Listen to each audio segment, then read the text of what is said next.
Greetings, Flesh Wound Horror Freaks. Welcome to our best of 2023 top 10 and awards spectacular. I am joined by the producer himself, Tad. You guys made me work today to get this stuff all organized. Pugs Dread. Namaste. And Mike Kruger. Welcome to prime time, bitch. So yes, we've got our best and worst of 20. You say best and worst. There's only one worst category. Yeah, I don't know why. I've got a lot of shit. It's a fucking award show. Our top 10 of the year. Dan enjoys the shitting on things, so allow him his There's moment. Gonna be shitting. Well, no, tonight. because if we had him fucking shitting on 10 things, it would be a fucking 4-hour show. Yeah, I'm telling you, it's just going to be shit pickle of the year. It's just going to be Blumhouse Productions. I'm calling it now. You don't know what the shit pickle of the year is, so it may not be Blumhouse. You'll see. We'll see. Definitely excited, though. This is my favorite show of the year that we do. So, me and Dan were having a disagreement before the show. Shocker. Is this the first or the second year we've done the awards? this is the third year.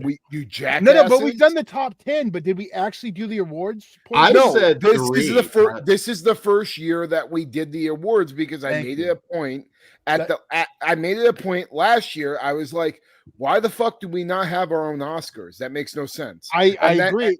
And then we did it. No, Dan, we did 3 years. Jackass. No, I said Todd's flipping it. No. Bullshit. There's You a said we did the miscommunication. awards Bullshit 3 artist, years. Ted. You just said it. You just fucking said it. You said we've done the awards 3 years. We have not. Yeah. This is our first year. Off to a We've hard- done our top hot 10 start. 3 years. All right. Well, whatever. We're doing it tonight. Yeah, no. It's not whatever. Hold on. Everybody shut the fuck up. Dumbass. Ready? Already? All right, everybody shut the fuck up for a second. Since I have been on the show, we have done the top 10. This is the first year we have done awards because last year I was like, why the fuck do we not do awards? And it would leave more fucking opportunity for movies that we didn't want to put on our top 10 because it wasn't horror. Ben Grimm, already chaos. Yeah, well, Absolutely. my fucking, these motherfuckers are fucking going off at like, I'm agreeing with you. I That's the point, though. think- Dan's like, we I did awards think- last year. I was Both of you. like, no, we did top I 10. don't Jason care. Max. I tap out. I'm wrong. That's why I made the point All because I had to actually add the graphic and awards at the fucking bottom. You know, Todd no is one like a noticed? woman. I apologize, and he keeps going. I Damn it. made the biggest botch on the graphic and no one called me out. Up until today, it said the best of 2024. You know Oh, what? I didn't I notice. had 2024 written down. I changed it today. I didn't And think. I switched the graphics right before fucking. That's impressive if we could come up with a top 10 already. That's what I was Bog like, Zombie wouldn't be proper Flesh Wound stream without a good shouting match. Yes. you know I'm what? gonna, you know what? No, I'm gonna it's make early. a prediction. I don't know that there's gonna be a lot. I'm curious. Our already had top the one. 10s. I'm curious. Our top 10s. There This might is be the more least- harmony there than you think. Daily This Ghost, is the already least- epic. Fight. Honestly, is- though, we love each other more than any other show around. So, yeah, we were allowed to fight this hard. There you go. Yeah, There you I go. mean, for See as the much new- as we do fight, I do Yeah. fucks. You see the new Yeah. movie. Even though back now? one or two of you, I'd like to fucking murder more times than not throughout the year. Fucking, we got Elvira boobies to calm us down. We got titties? Where? Underneath, make it hard again, Todd. I'm looking for boobs, and I There don't we go. see. Oh, it. well, hold on. Well, now that one covers it. Ben The Grimm, so background far, moves now. We updated. I still haven't seen this, but so far, Night Swim is both the best and worst movie I've seen in theaters this year. Yeah, well, there Yeah. you I've only seen this year. I'm trying to think. I don't think I've ever I have seen anything theatrical other than just stuff that my local art house has been putting up. go. That's Todd what is probably up to like 27 theatrical Oh, watches. well, I'll give you my number for my movies this year. I'll do that at the end. I always give how many movies I watched this year. Oh yeah, I'll do the same. And the one thing we have to add this. Well, we need. I'll bring it up later. I'm gonna save for after our number one. So I got a Sounds few other good. notes. I don't know. Well, so overall, do you think the year happy, sad? I think so. This year, at first, I thought it was it was pretty light, but I swear to God, that last 3 months, man, it was just like movie I like, movie I like, movie I like. And overall, I would say this is one of the stronger years. I don't think it beats 2021 or 2020, but I will say I think it was better than last year's. I've had a pretty satisfying year overall. I Can't complain. found quite a few favorites this year. I mean, one of them may not have been a new one, but I mean, overall, there's a couple that are going to be in my rotation, and Yeah. some of them will be honored tonight. I think the year ended strong. There was a decent amount of disappointment, but I think the good outweighs the bad. In short. We didn't have all Halloween ends this year, so I think that was a big part. There you go. That's So- something to If say. I Sorry, could go Todd. back a year, that'd be higher in my list. I'm pretty sure you put it on your top 10, you fuck. Probably did. I watched it unironically this year, and I still had a great time. What? With my And life Pug- size story. why Pugs fixes his fucking shit. We all love what we love. I'm not gonna shame you or fault you, Todd. Thank you. It's all right because you Well- guys are gonna. Well, maybe not you specifically, but there will be a turn on this one. I guarantee it. Everybody that is watching, be sure to give your picks. Drop them in the comments, top 10, and all of our categories, which we'll get to. So we want to hear All right. from you. And I place your bets. Who's gonna piss Kruger off the most tonight? That's for the chat. I don't give a It may- fuck about any of you motherfuckers tonight. This is all you. Dan, easy call. I don't know. Tonight, I'm not. Bet on So yourself, sure. Dan. It could be Todd. It could be Todd. I don't It's not, think it's not a anyone's- tournament. He's I clear. think- It's all you, yeah. buddy. You know, I have something. I don't know if I'll say. Well, I'm gonna save it. I'm pretty happy with my list this year. Me Like- too. I think my list definitely looking back on like all the movies that are on there, if there was ever like a way to figure out my personality or my movie taste, it's definitely my top 10 list. So yeah, it's just this year, I swear to God, probably the first 6 or up until like Malum came out, whenever the fuck that was, I felt like there was nothing that was going to break a 5 for me this year. But sure as shit, was pleasantly surprised. And I'm wondering how much overlap we're going to have too.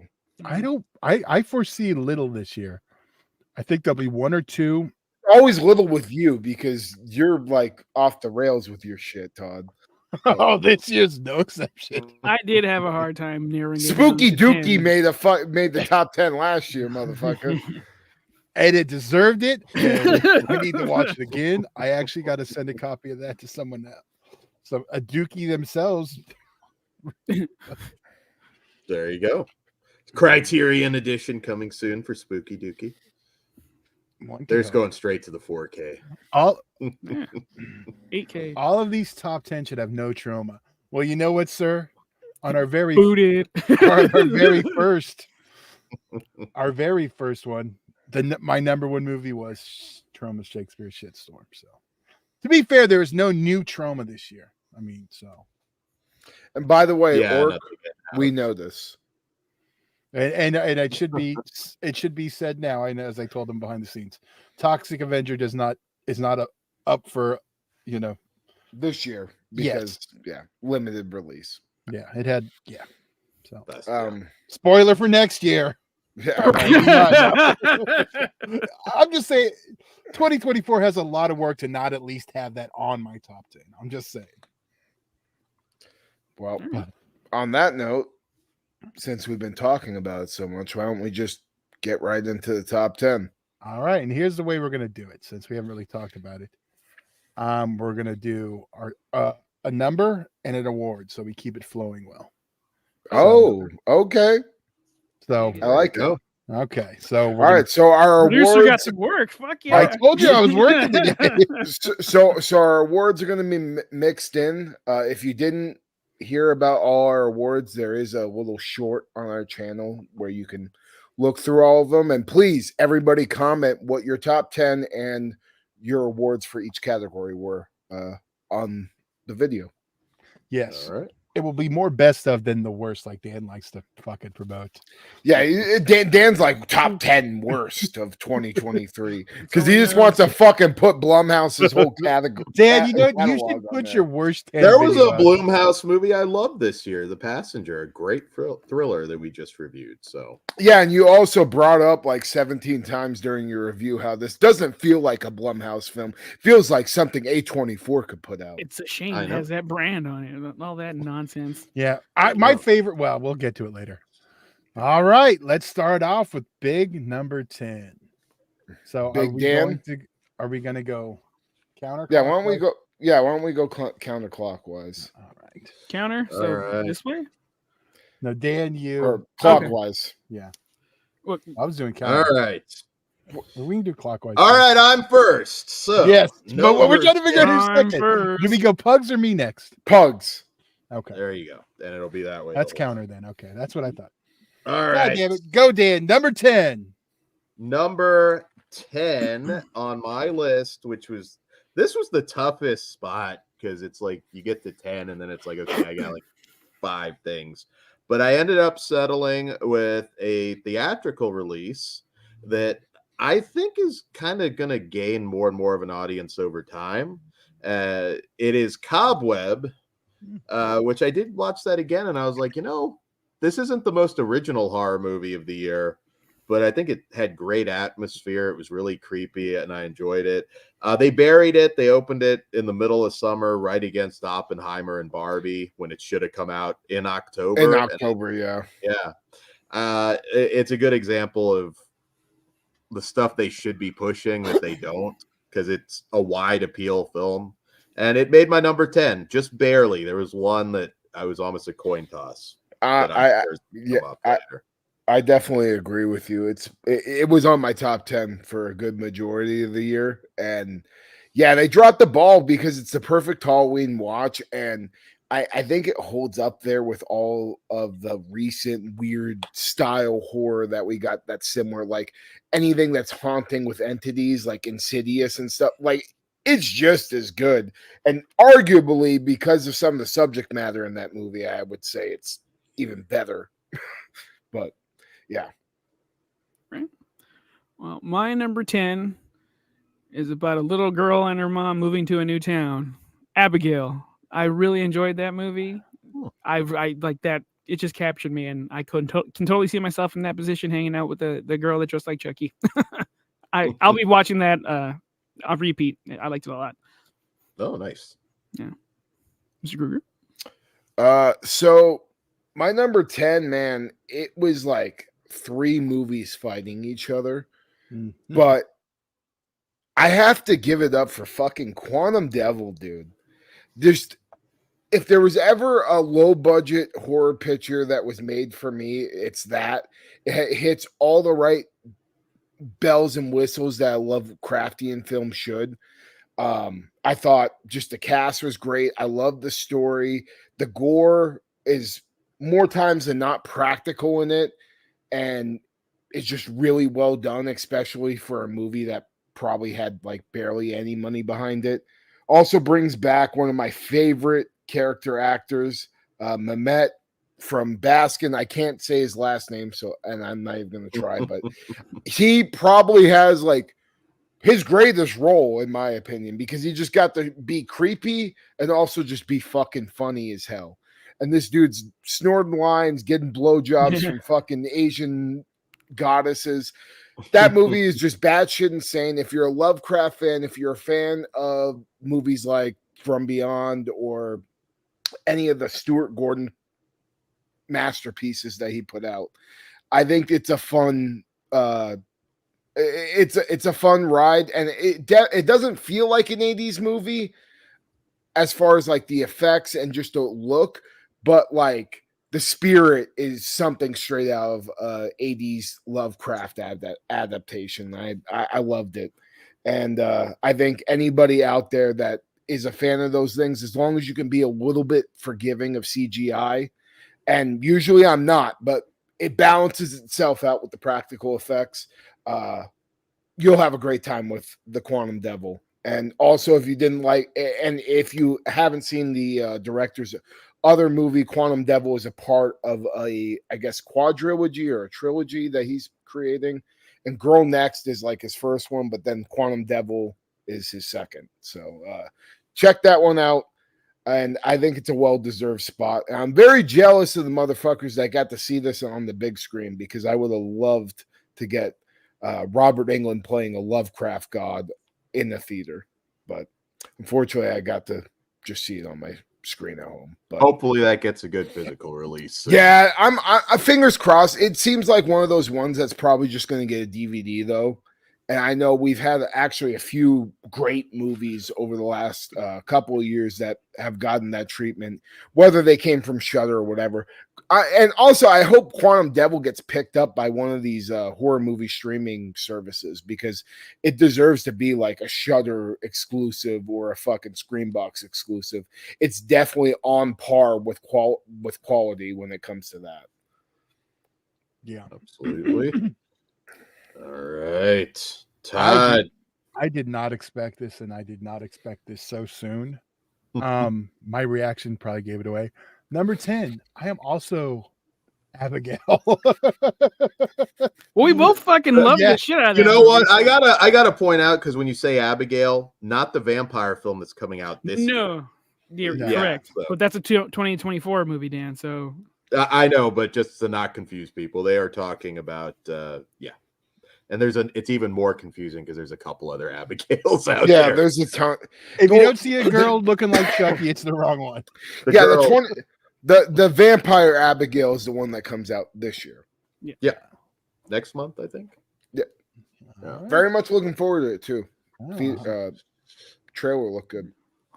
All right. all right, there we go. hey, Let's talking see. about no overlapping already. I know, Yeah. but it makes sense. It was you. Yeah, I'll say it was battling back and forth between Bad Flower. So Bad Love that Flower movie. was really good. I kind of want to rewatch it because I think I wasn't in the right mindset to appreciate how fucked up it was. I think I just watched something like extremely fucked right before like August Underground or something. oh, nice.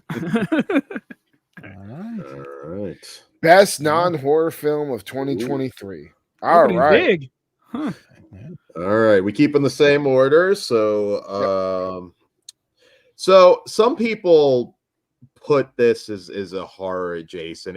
It's really not. It's a lot of things, and it'd be horror would be the last thing that I would tack onto it. But it was wonderful. I absolutely love the film. I've watched it twice, which is a rarity for me. Uh-oh. And that is Dream Scenario, the Nick Cage film. I thought it was hilarious, sad, it's scary, because there's portions of that are feels not quite that far off, which is disturbing about it. I love this film. It might be Nick Cage's best movie, not counting Con Air, because I was going to say not counting Raising Arizona, but that's going to start another. Not war. counting Mandy. Mandy. You fucks. What's Bugs? Not counting Cage. Oh, Face go Off. Face Off, yeah. Although Yeah, Con but- Air is Right, I fine should've- too. but Dream Scenario, I think, is a fantastic movie. It's strange, it's wonderful, and Nick Cage should get a nomination, but it doesn't sound like he's going to. So we'll see. Yeah, I don't think he's going to, but I actually just recently watched that before the awards show just in case. And yeah, great fucking movie. Nicolas Cage just, you give that motherfucker something he can sink his teeth into, he's gonna be like the most polarizing thing on your screen through the whole film. And I think it was prevalent in that. Right on. So mine was back and forth between. I'm not going to give the other movie away because I decided to go. When we do the mainstream one, that's what it's going to take. So this one for me, best non-horror. I didn't want to have an overlap. It's The Creator. I just thought that was a beautiful story, and like the little girl, I just felt so. I felt for her, and then like the movie makes a statement and it delivers on that statement, and I really appreciate that. So also it's fucking gorgeous looking. So I love that one as well. That was a great Yeah. sci-fi film. that's where I thought you were gonna go and see. You saw it twice. You saw it twice, right? No, I only saw The Creator okay. once, but Okay. yeah. So I pose a question. Uh-oh. Are we counting God as a Bullet as a non-horror? Because I think technically it is. Yeah, I wouldn't consider it. Okay. I was tossed up between God as a Bullet and Sisu, but out of the two, I gotta go with Sisu. Sisu is like His fucking. granddad. Well, dude, it's just like the perfect gory, bloody good time that you could watch with anybody that likes war movies. But if you're a horror fan, you'll get a lot out of it too. And Or just the the ki- violence fan in general. well, I mean the violence, but also, dude, like there's just horror is all down to what you find horrific. If you're riding with your horse and your horse gets blown up underneath you, that's fucking one of the most horrific fucking situations I can think about. And that movie, I think it deserves its praise. Not a horror movie, but probably one of the fucking bloody and goriest movies of the whole year. And yeah, Sisu deserves its flowers. Fucking Better great than film. the last John Wick movie. And Oh, not that I God, just movie like. was garbage. I don't watch. I those fucking movies, love but- John Wick, but I agree that Sisu. Sisu. Yeah, it was fucking. That was a beautiful, fantastic time. And brutal in the theater, and yeah, we need more of that. I got to watch that with Ozzy of Flesh Wound Farce and Todd. How did he react to that? I think he liked it, didn't he? He liked it. Oh, okay. I don't remember him going, Yeah. but yeah, I know he liked it. His hair fell in his popcorn and it got all like buttery and he was in a bad mood. Dad always talking So about he had someone to hide else's his hair. He boner? gets so mad. Mm. It's like I used to. Todd Todd be wouldn't let me- challenged. I wanted to do a practice. He I wanted wanted to to do get the a popcorn wig trick. He and- wanted to do the in the movie thing that are holding over his crotch. Oh no! What I should do next time, I wanted to get like a black wig and like have some scissors and make him think like I just cut off the back of his hair. Just like, oh shit. I don't know how I would work the prank. I would probably take a bunch before of anything Superman happens. punches. Yeah, you gotta be careful with those kind of jokes because the reaction could be too real. All right. I would be laughing straight through the ass whipping though. It would be hilarious. Well, that would be funny. And then he's just gonna okay. Until he realizes the hair is still there. Best non-horror film of 2023. This I is mean- interesting for you. I'm not 100% sure. I saw it with you, Dan. I'm giving him a second. We saw a lot of movies, so I'm not sure. Well, it was one I expected you to love because of the subject matter, but instead I loved it, and that was the film Rub. Oh, nice. Oh, I thought you meant in the theater. Oh, I but didn't say in okay. the theater. I said we saw it together. Rub We did not get rubbed is- together, for the record. No, We saw the movie no, we together. did That was not. all solo stuff. Rub is probably like the most obscure, one of the most obscure films you'll hear tonight. But I don't know. that was a hell of a good time. That was well- fun. Check out Rub, guys. Yes, it's fantastic. What dark comedy thriller? Yeah, it's a little everything. Yeah, I like that movie a lot. I actually have it crossed out on one of my categories here, or one of my There you one of the go. things. Yeah. I have a few. Mhm. All right, so we're up to number 9. Dan, let's Number see. 9. All right, switching back here. All right, so number 9. I'm a big fan of isolation, singular location horror, and World War II. So I had to pick the Ted Geoghegan film Brooklyn 45, a Shudder original. I had a blast with Brooklyn 45. I really thought it was fantastic, and it was right up my alley. It's like a Twilight Zone movie almost. Like it's just such a great story, and yeah, still stuck in my head. Brooklyn 45. Check it out on Shudder if you haven't. It's a good winter watch too, so get on that. Right on. Well, we all know I like my super dark movies, but I also like lighthearted, fun. No. Although that is pretty great. I do like having a good time also, and I do enjoy laughing. And if you can make me laugh while watching someone get hurt, I'm in. My number 9 is Cocaine Bear. That was just Nice.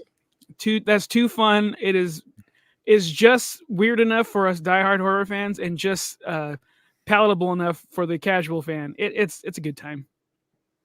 Cocaine Bear. Nice. Well, my number 9 is Renfield. Yeah. It's a cool superhero / horror story. Like the movie definitely plays out like a superhero movie when it comes to our main protagonist, but Nicolas Cage's fucking Dracula is just a gem. I also just appreciate all the practical effects that it took to make him Dracula. He goes through I think it's 6 different stages throughout the movie where it's just a different effect. And then, him looking menacing, and then it all, culminates him coming back to Dracula at the end for this big final battle that also involves somebody that got kicked in the gut so hard they shat out their fucking intestines. That movie deserves to be in my top 10. So yeah, Renfield's number 9, and I hope Renfield does get a sequel.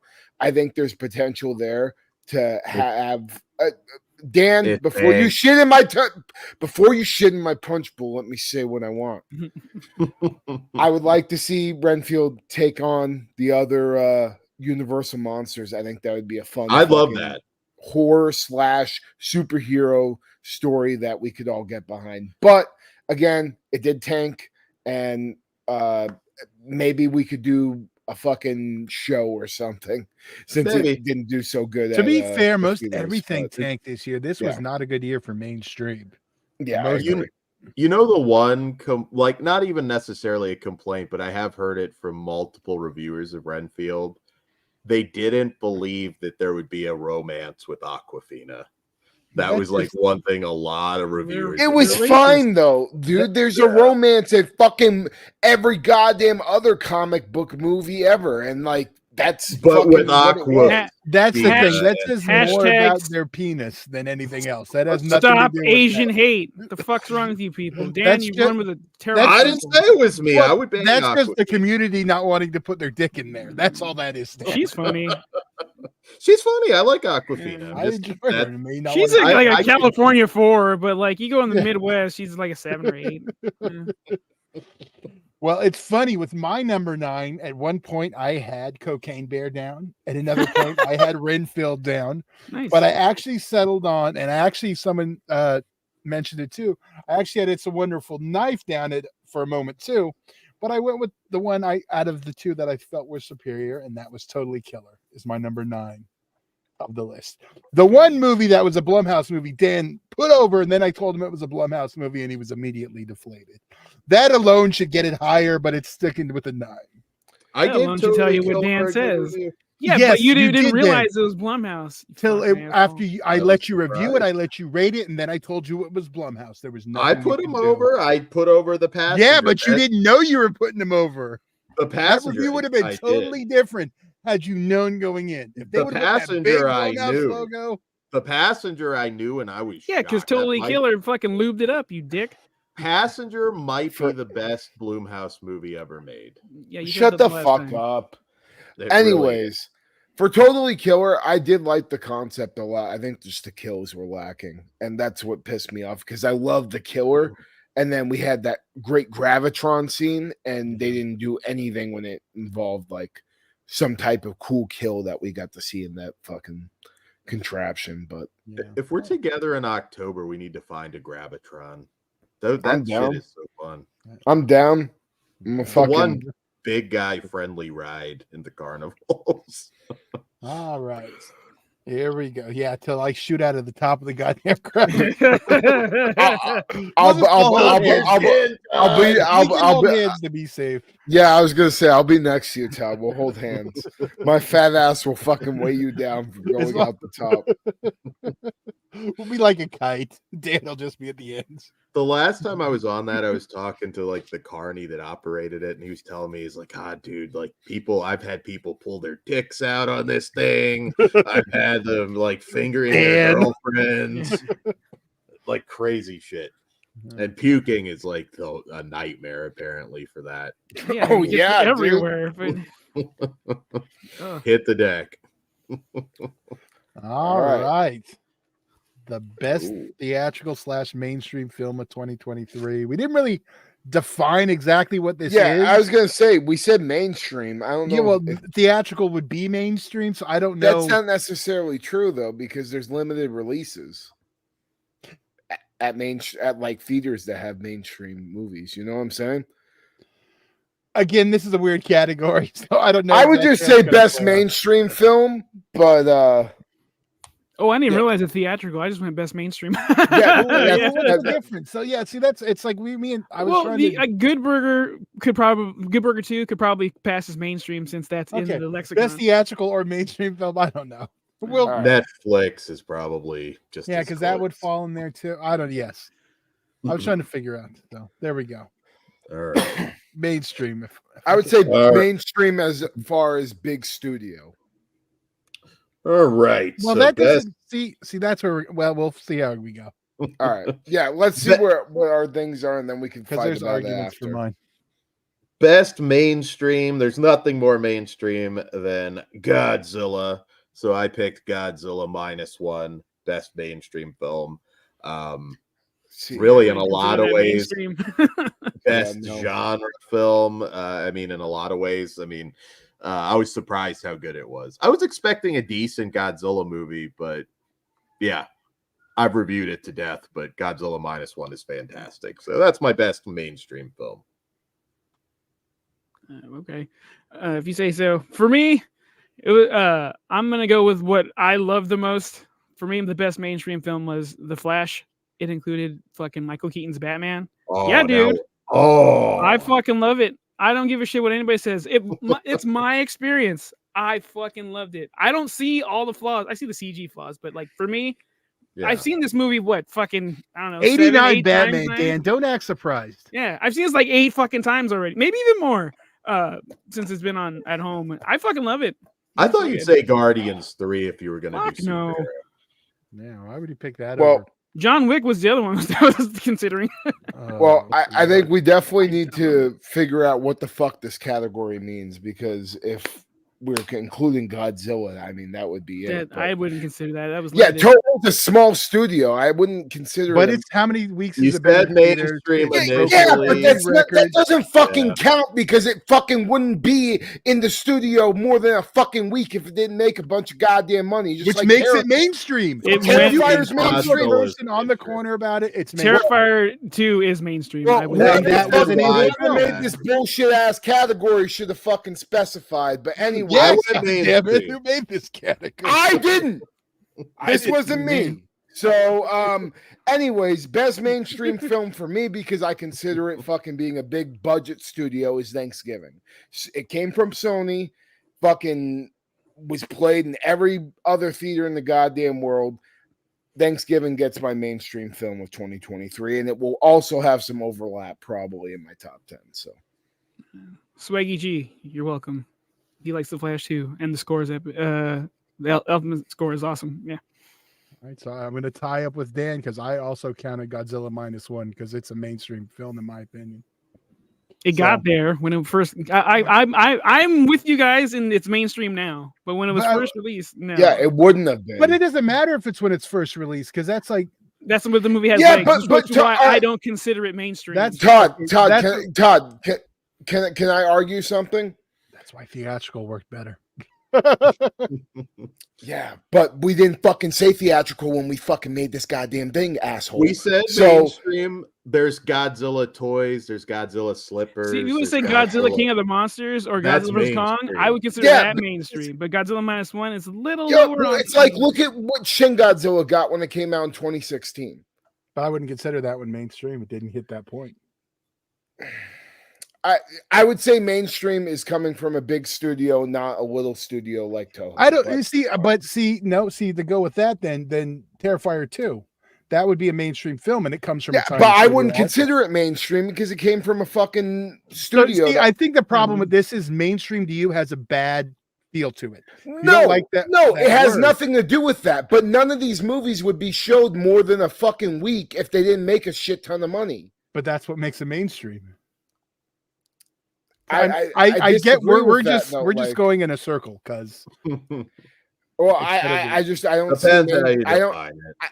I don't think you can consider yourself mainstream if you're coming from a small studio. That's all I'm saying. We should have specified this before the fucking we will show. for next year, but yeah, next year will just be theatrical. That's There fine. And Blockbuster. Let's throw that in there. Well, see, that's why I was trying to include theatrical, like Netflix stuff, and yeah, it's none of y'all motherfuckers asked questions, so I didn't know. I didn't think about it till right now. Like, yeah. So, all right. Well, there's right. one. We all saw both those movies theatrically, so you could have left that in there, I guess. Number 8. Number 8. All right, back to the top 10. So number 8, I don't know that we didn't review it, so I don't know that it'll be on any of your lists, but I loved it. It's a Spanish animated film called Unicorn Wars.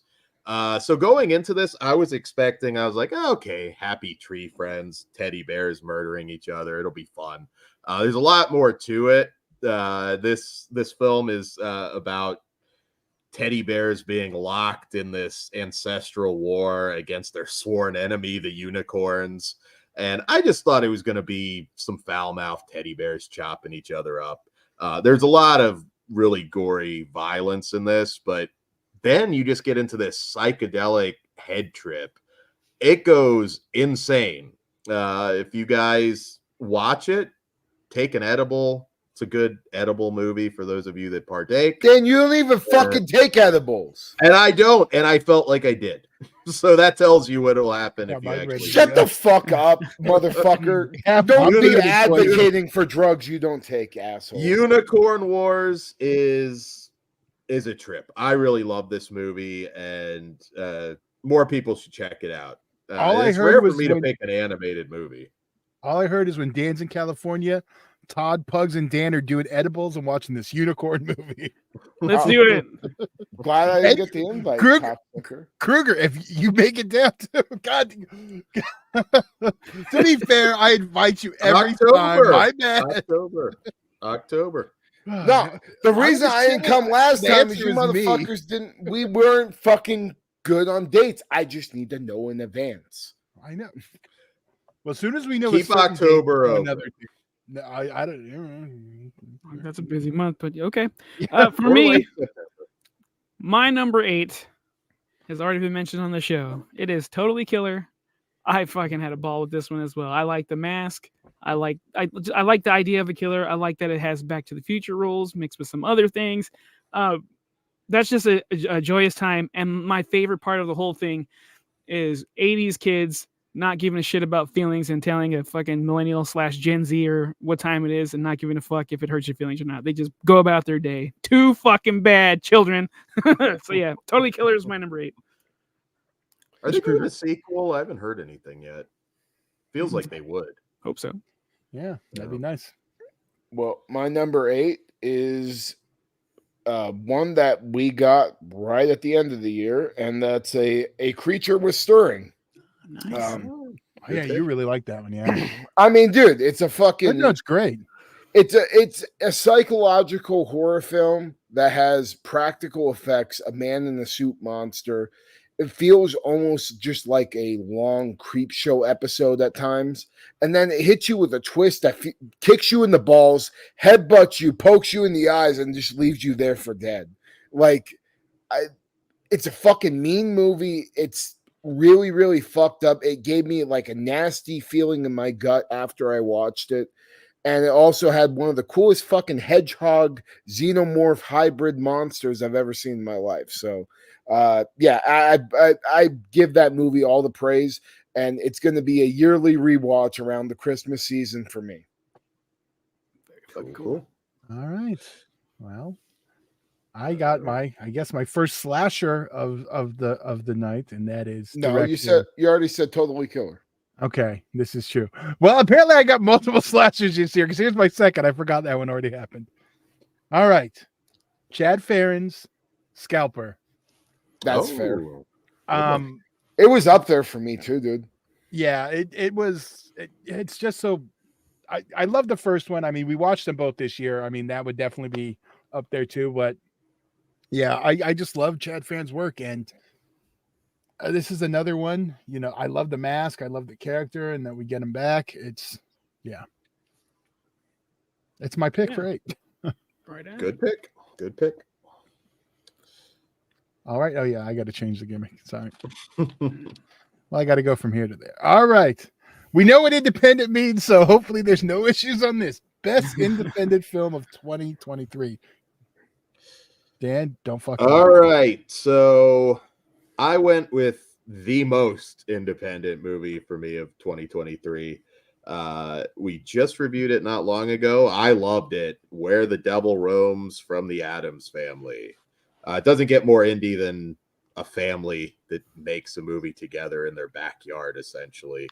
And we just reviewed it. I'm not going to rehash it all, but what a unique and wonderful independent film. Loved Where the Devil Roams. And it's on Tubi. So Tubi Original, you can check it out. Best Tubi Original I've ever seen.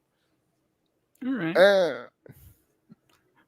My pick for best independent film of 2023 actually had a theatrical release. I'm going Winnie the Pooh, Blood and Honey.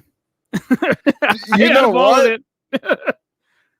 Go for it, Kruger. I would not consider that mainstream. So, no, I mean, on the other hand, it's not fucking mainstream. Well, no, I'm saying it got theatrical, but it's small theatrical. So Piglet sealed it. Legs. Yeah, Piglet Sex Dungeon sealed it for pugs. That was just like I mean, it was way better than I thought it was going to be. So, are we going to see Piglet skin somebody, scalp somebody in the sequel? I want them to go. Well, isn't Piglet dead? Hard. I thought he got killed in the fucking tub or in the pool. Like, do they stay dead there though? We don't know the rules of this one just yet. Talking back to life, bring it back Frankenstein, Jason style, done. Zombie Piglet, I'm in. All right, so best independent film of 2023 for me, and it hurts me because I didn't get to see it in fucking theaters. And even though it got a theatrical release, it just was not playing anywhere near me outside of like 135 miles. But best independent film for me is Malum. I love Malum. I think it's a very just cool way of updating an already great film with more effects. Granted, it doesn't do the same that The Last Shift does in atmosphere or just creepiness. I think just The Last Shift and Malum both are just amazing horror films that have the same story and just have two different approaches to it. And I think that's very, very fucking cool to look at. With Malum, they just want that practical effects, Hellraiser-esque with the monsters and everything and the effects. It was an awesome experience. Everything I love about independent horror movies, because that thing would be fucking CGI'd to shit if that idea was brought to a big picture studio. And the fact that the original director of already a great horror film went and remade it with a bigger budget and just the stuff that he wanted. I love that. And I also just love that director in general. I forget what his name is off the top of my head. Do you know, Dan? Oh, God. I don't off the top of my head. Last Shift. I'm trying to pull it up. Anthony DeBlasi. DeBlasi, there you go. Yeah, that guy, to me, is one of, like, the greatest horror film directors of our, like, the 2010s era. He came out with Last Shift, and also he came out with Casadaga and a couple other movies that are just really, really fucking good. He's always quality. He's a good bet. Yeah, he's a quality fucking director that isn't sucked up by the mainstream market yet. And I hope he's one of those guys within the next few years that like A24 just throws a bunch of money at and is just like, hey man, go make your movie, because that's what he's been doing this whole time. And I think personally, Malum probably is my favorite that he has ever done because of just the amount of practical effects work he put into it.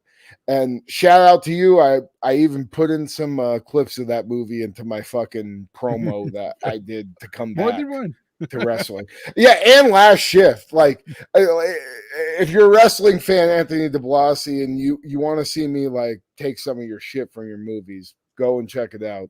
Inspiring.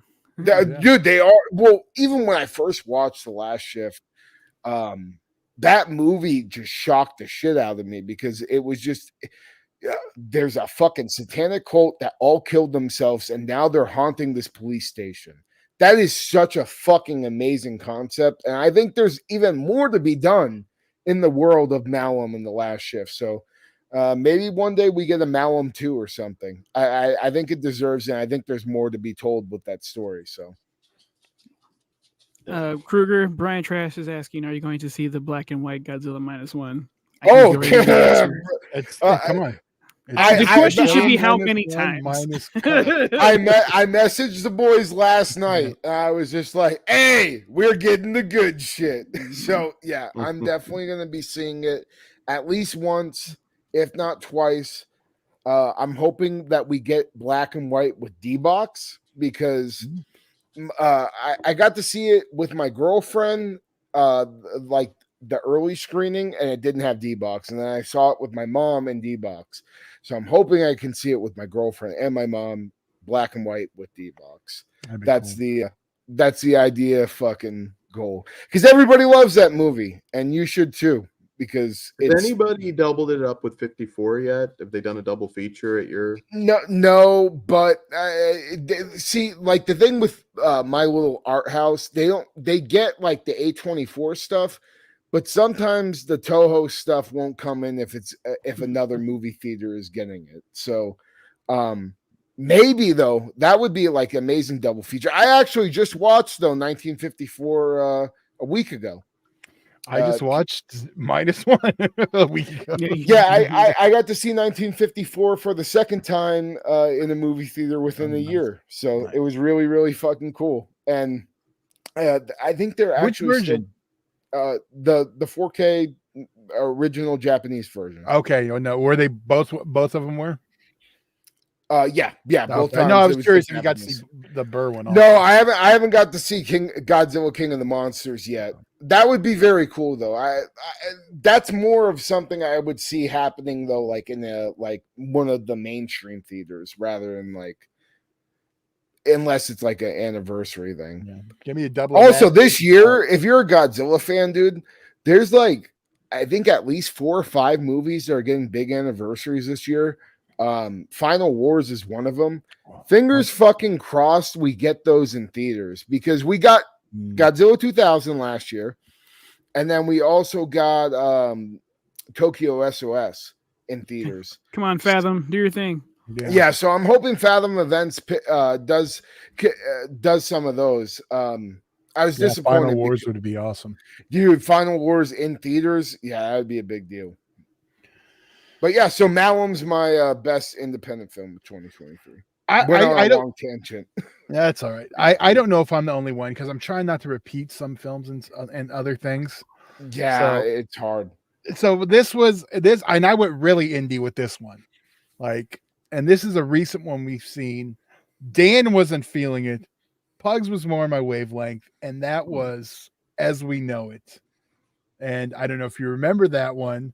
That was set in the late 90s, and the breakup and the zombies are outside. The Waterworld movie. Oh, yes, the Waterworld movie. There we go. So, I mean, I didn't hate it. I like the Waterworld gag. That dude, I was... Remember, I messaged you guys. The dude that was like, "Oh, like wish Kylo Ren, fucking Adam Driver." He's an actual food critic. I was like, I found that out after. I found he's on Instagram. He's like, he's huge. Pretty cool. I'm sure he appreciates being called Wish Adam Driver. Whatever. Hey, it got him the best independent film of 2023 for me. I give Flesh Wound Features 1 star. So big Star Wars guys. What movie was it? It's As We Know It from 2023. Okay.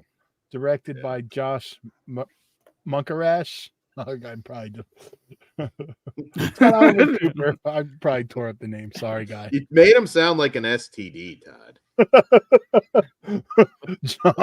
Josh Munkarash. Yeah. Don't play with the monks. Dan's had priest rash before, but that's a different thing.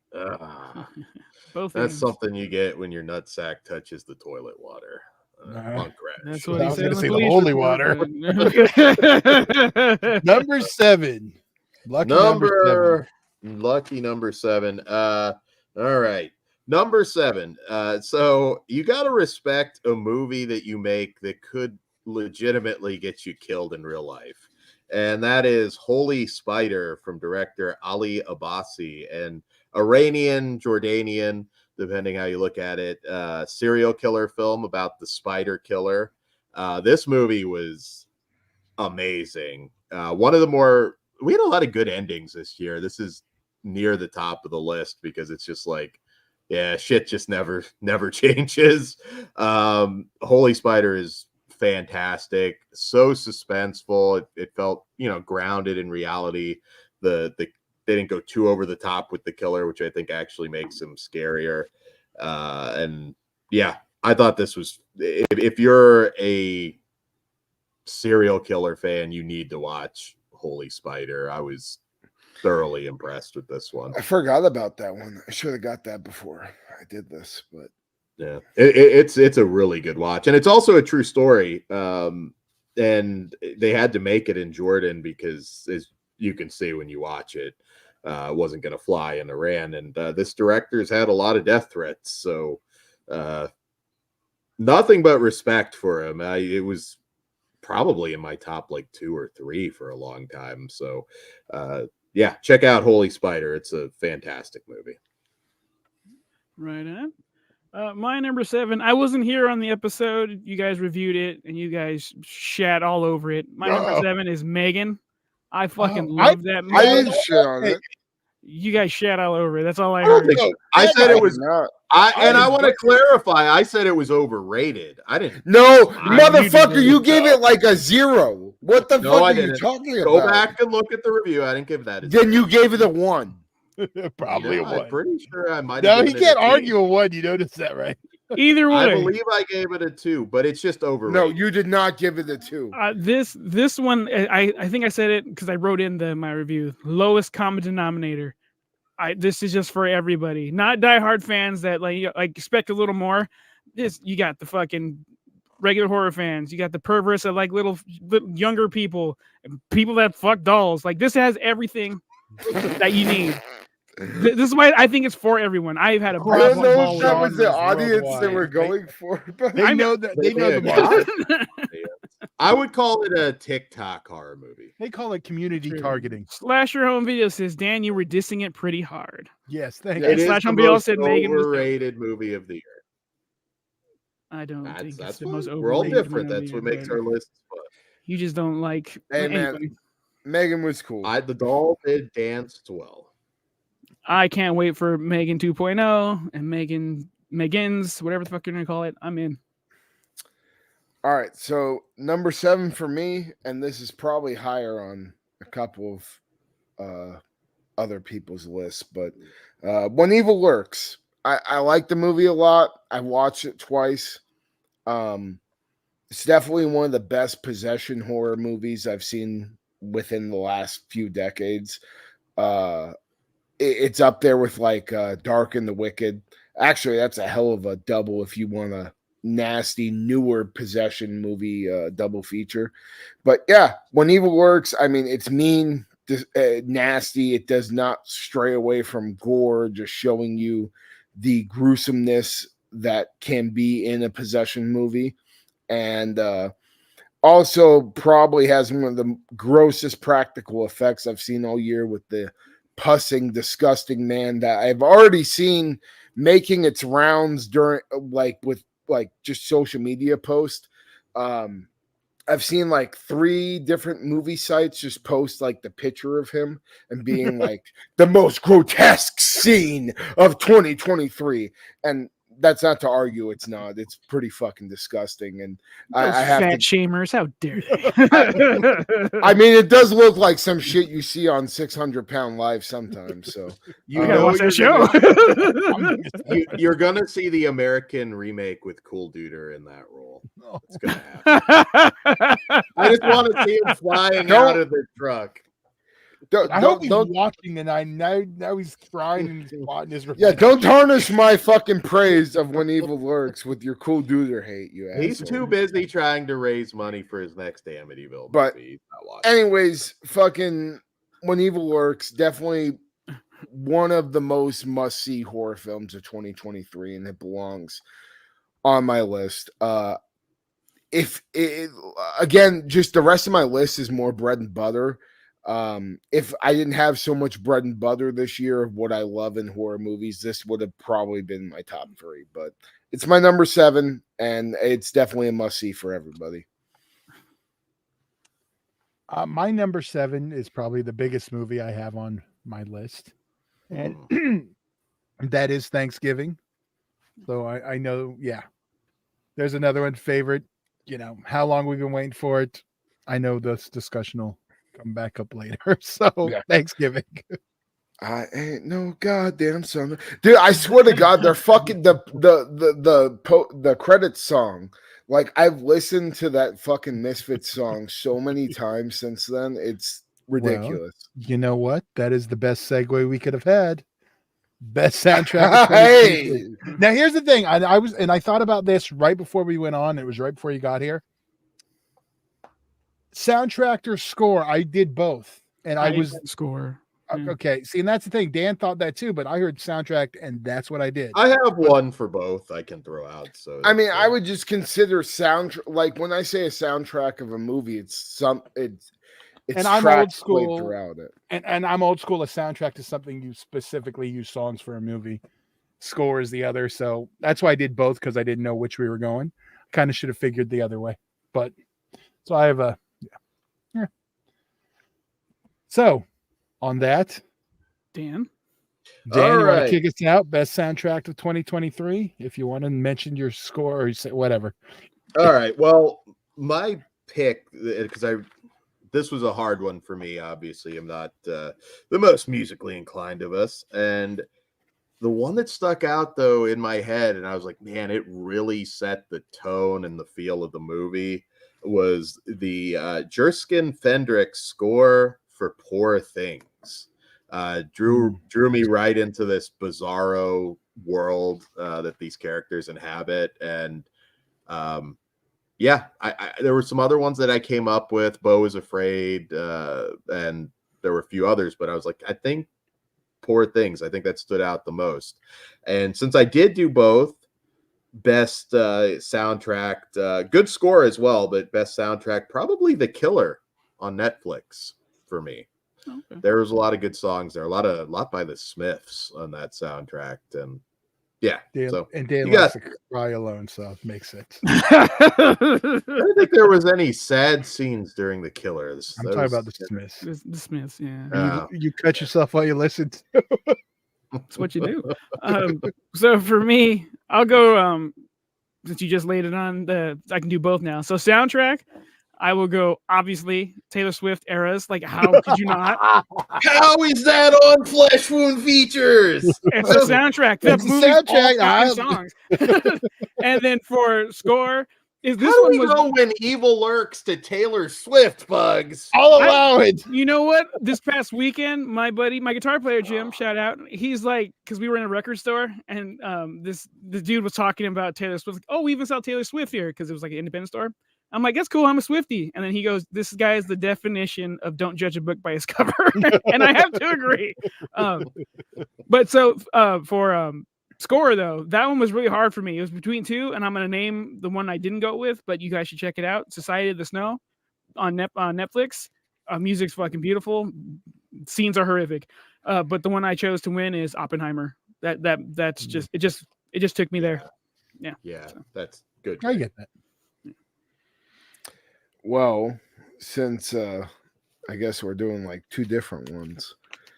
Soundtrack, like, I don't know, it's hard.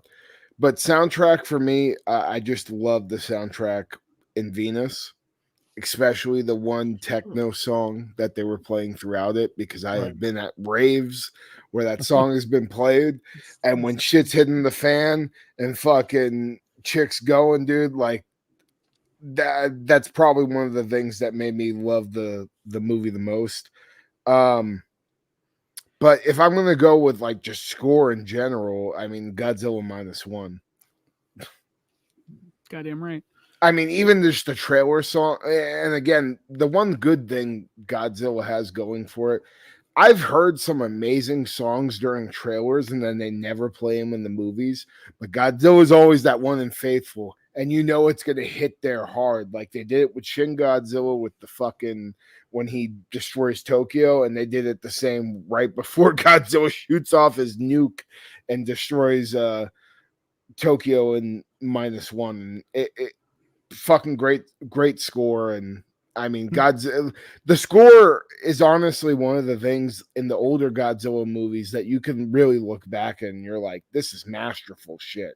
Like, even if the effects aren't like up to par with, you know, what we had going on in the States at the time, the score way more advanced than anything. It was funny when this is before I went and saw it again, but so it was probably last week, a few days before.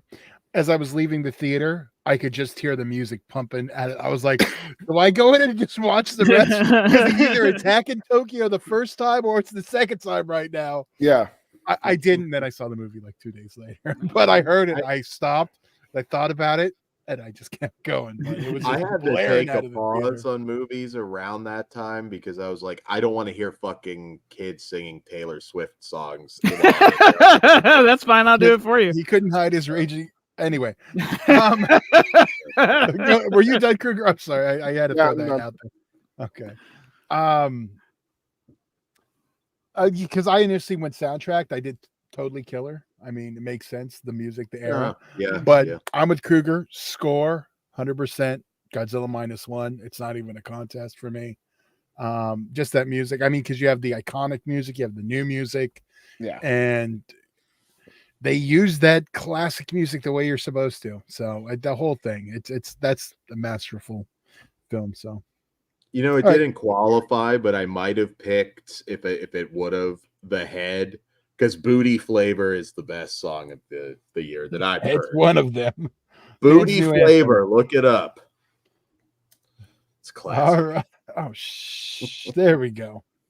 Number 6. All right, we're nearing the halfway point. We are. We're getting to the elite. So number 6. Wait, no, I was going to stall. Oh, We'll stop for a minute. Yeah, we'll bullshit a minute. So Taylor Swift Eras Tour. How many times did you see it in theaters? Only the once. Really? Only the once. Yeah. How many times did you see Beyonce? None. I'm not a Beyonce fan. I don't think she's Queen Bey or B, whatever the fuck they call her. Well, I mean, look who she's with. Jay-Z. Who would you port her and Puff Daddy are they're the February Epsteins now. My dick would go nowhere near Beyonce. She's gross. But her face, like, she's got a big body, but like, I don't care for her skin. I don't like her face, so she gets out of here. Taylor Swift all day. Although she could eat a sandwich or two. I think they both got butter. Taylor Swift is nothing special. I still don't disagree. I'm talking my Aryan princess. How dare you?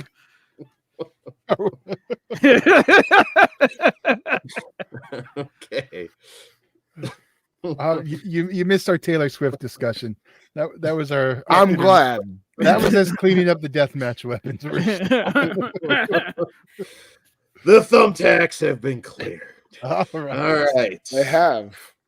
So my number 6 pick from director Yorgos Lanthimos, Poor Things. Holy shit, I love this movie. I want to watch it again. It's so weird. Just a bizarre take on the Frankenstein legend, and also performances across the board. Willem Dafoe, as you would expect, is amazing. Mark Ruffalo, who sometimes I have issues with. I was gonna say, even the fucking shitty Hulk had a good performance. I don't think he's a good actor. It's just sometimes he's in roles where he annoys me, and it shouldn't be annoying me. I don't know how to explain it, but I thought he was really good in that. Emma Roberts, Mark Ruffalo. Isn't Ed? Yeah.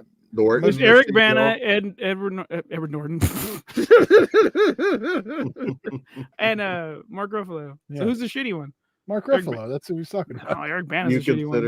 consider Yeah, true, but Bana was a little wooden.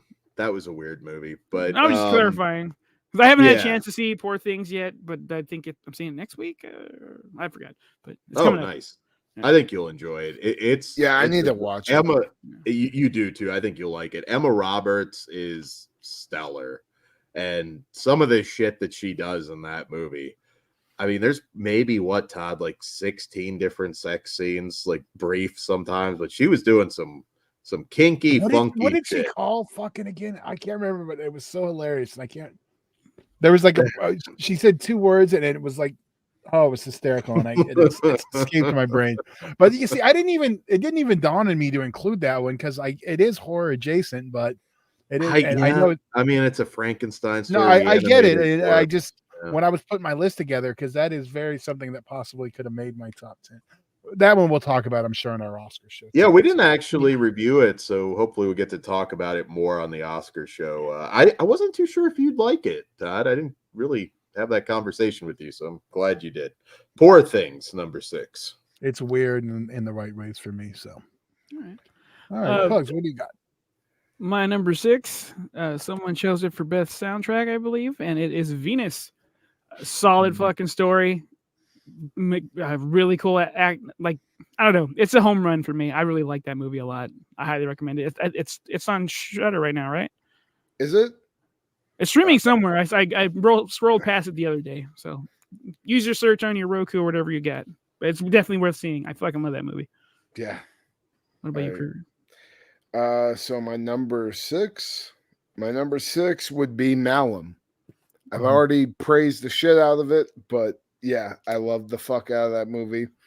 And it was just very cool to see some old school practical effects be done like that on a movie that I already thought didn't need all that shit. But hell, if you're gonna give me you're gonna give me already what I want plus some fucking candy on top, it's perfect for me. And I can see why other people will say that The Last Shift is the better film, but for my personal preference and my personal taste, Malum is right up there on the same level, and I prefer Malum over Last Shift because of all the effects. So if you're an effects Similar guy, stories, but there's something different Well, in each one. well, they're the same. They're essentially the same exact story, but the first one is very much more atmosphere and kind of more of like artsy horror, and then this is just kind of straight up 80s. Like I could see Malum being made in 1988 and it would fit right in there. It's like Alien and Aliens. When it's like amped up Yeah. in the second one and a lot more popcorn. Yeah, exactly. Love them But both. yeah, Malum Right, was the exactly, shit. that's the point. Yeah, Malum was the shit, and I really I hope we get more from that universe, because it's like one of those universes like The Void, where it's one of these low budget horror pictures that just put so much into the practical effects. I need to see more of the lore. So hopefully we get Malum 2 or Last Shift 2, whatever way you want to spin it. I'll be there to watch. Sweet. Get the 4K now from TerraVision. Yeah, I actually got that for Christmas from my girlfriend. It was like I was not expecting it at all, and fucking now I'm in 4K. You know what? I may watch that tonight, actually. There you go. My sixth film, first one to get Do not say A24. Taylor Swift, Todd. Sorry, first one to get A24 on the board, and that is I'm going with Talk to Me as my number 6 pick. It's not the typical A24. It's more feels a little more mainstream, and I don't mean that in the bad way, but it just works. I mean, unlike It's like a Blumhouse film if they knew how to make films. I can't even say Fucking that. God. Why you have to go to Blumhouse every time? I'm just gonna stop ignoring him. You're right, Dan. I can't. Otherwise, I'd be like Kruger all the time too. But it's all right because I got the first A24 film on there. Dan has shown no love for A24, yet he's their biggest fan. Well, we got a lot more to come. So I'm just saying I am on the board first, Dan. That's all I'm saying. okay. The Russian bleeds. All right. So on that, all right. What's our next category? Back to the category. Hold on a second. Fucking Oh, Indie here we go. Phantom. How high will Extras Believer be? I still haven't seen it. Sir, it will not be on this list. It Damn. may be. It may be It's brought not on the up tonight. list. I know it might be brought up, but it's not on this list. Could get an award. Maybe the best nude scene. Streaming on Peacock. Wow. All right. Best nude scene. Man's So it's been category. it is my category. Mr. and Foreskin, come on.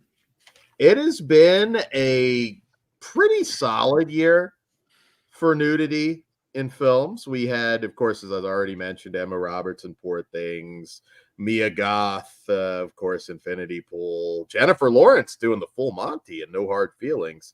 And we get some Florence Pugh titties in Oppenheimer. But you did also have Parker Posey and Beau is Afraid. And I'm not picking any of these. So this tells you this is some special nudity. Triple Xmas, the lesbian tub scene between Dolly Lee and Katie Navi McAllister. Hot stuff. I love lesbians. And I love Christmas. And I love lesbians in tubs getting killed by killer Santas. So that was naturally my pick. Great nudity from Dolly and Katie. Indie Triple Phantom. That X. hurts me. Pew's going downhill fast. No, how dare Oh. you? I would take the Totally Killer time machine back to the 30s to motorboat her titties in Oppenheimer. Jesus fucking Christ. There you go. Uh, All right. For Did Pugs me, no, not yet.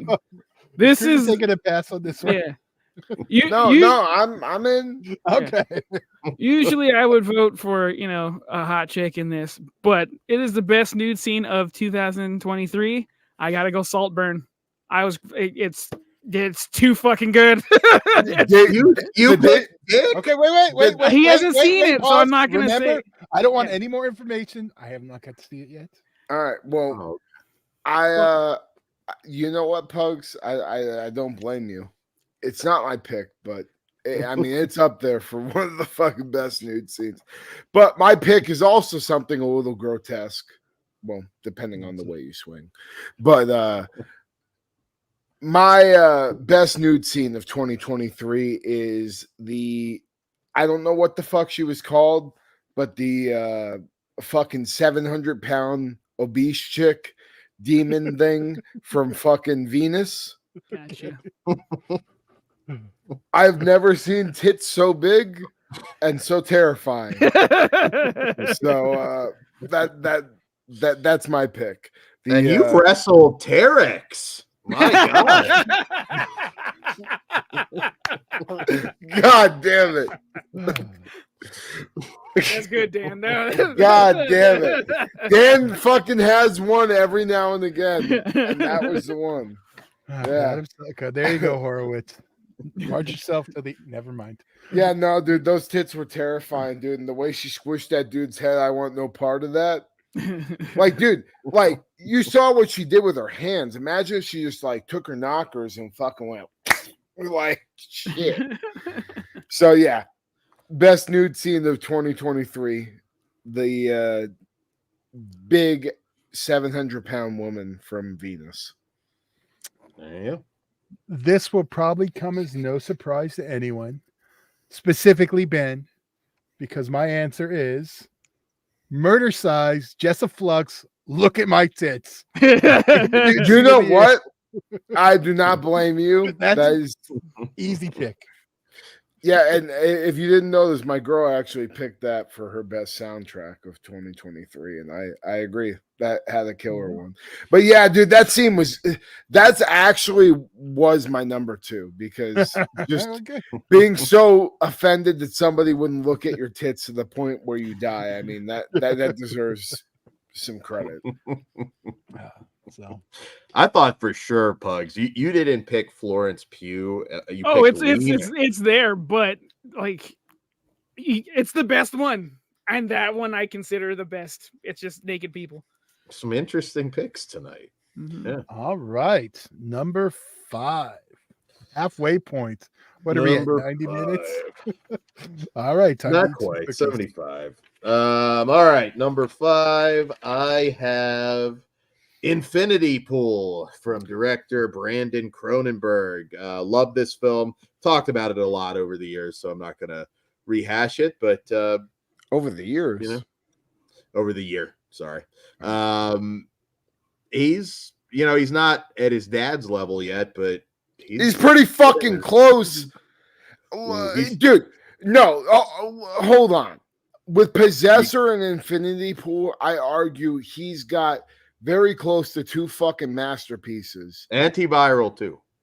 A lot of people don't. Antiviral I like, but that's my least favorite of the 3. And I would argue, like, just it's almost like an extension of Cronenberg's fucking mind with his movies, which is awesome. We get a new Cronenberg, The Shroud. Yes, year, and that's that's probably my number 1 most anticipated movie of the year. Yeah, he may get there. I'm curious to see 10, 20, 30 years from now if he can keep up the record his dad had, which will be tough. Never made a bad movie. So that's my number 5, Infinity Pool. All right. My number 5 is about Robert Willie Picton, Pig Killer. See it as soon as you can. I think it's on VOD. So, yeah. DVD, Blu-ray. Another Yeah. Chad Farron. Chad Farron knows how to work flesh wound, and yeah, he's making gems. But Pig Killer, man, I fucking loved it. Do you still quote? It's like, I hear she'll let you put it in her pooper. Yeah, now Pig Killer's all of those movies, like Pig Killer and Scalper and Nightcrawler, all 3 of those have been really pleasant treats over the last month or so. So my number 5, I hate to agree with Dan, but it is Infinity Pool. I want to show off the cool ass steelbook because nice. Yeah, I knew that was. Infinity a couple I thought would be number 1. I'm curious to see your top. Yeah. Oh yeah, well, Infinity Pool just just the year, Dan. Infinity Pool just in general. It's everything I like. It's just weird artsy horror that's psychosexual. It goes into some psychedelic realms, and yeah, I loved it. Has one of the coolest fucking practical effects I think of all year. I couldn't consider it a kill, so I didn't put it on our kill thing. But there's a scene where somebody gets their face ripped off and it turns into somebody else, and it's done by, I forget off the top of my head what his actual name is, but he goes by like 13 Finger FX or some shit like that on Instagram.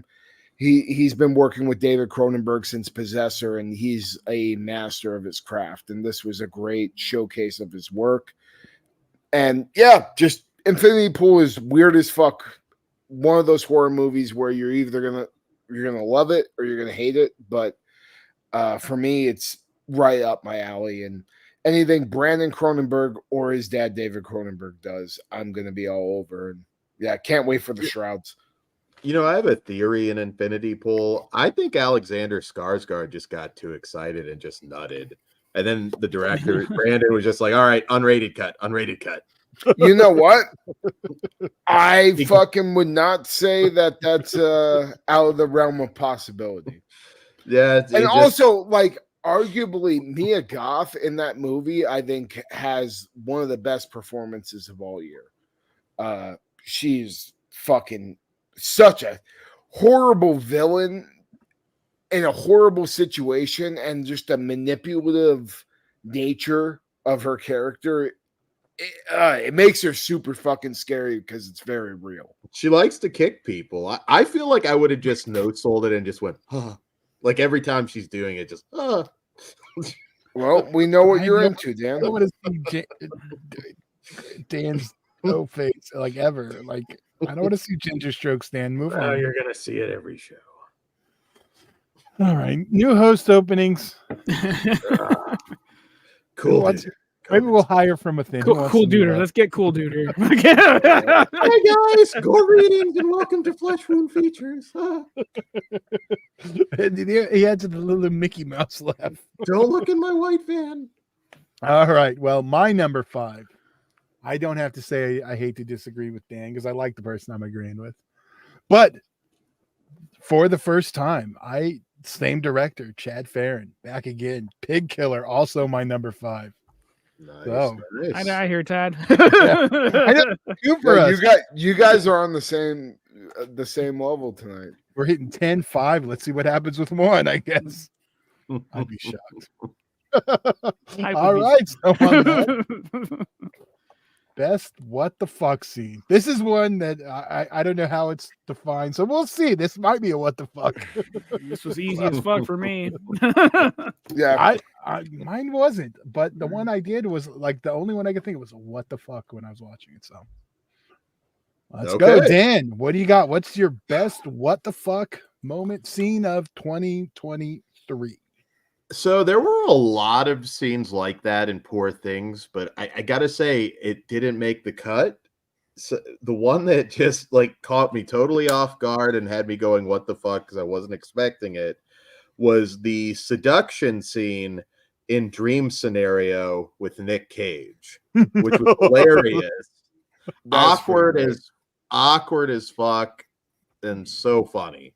I was not expecting that at all, and I just thought that whole scene was just like, wow, what the fuck? If It's you've seen exactly it, you how- know. It's exactly how I expect Dan's rendezvous to go. Maybe with Mia Goth, it's possible. It's possible. Just unload. Like makeup. Yeah, throw some extra on her.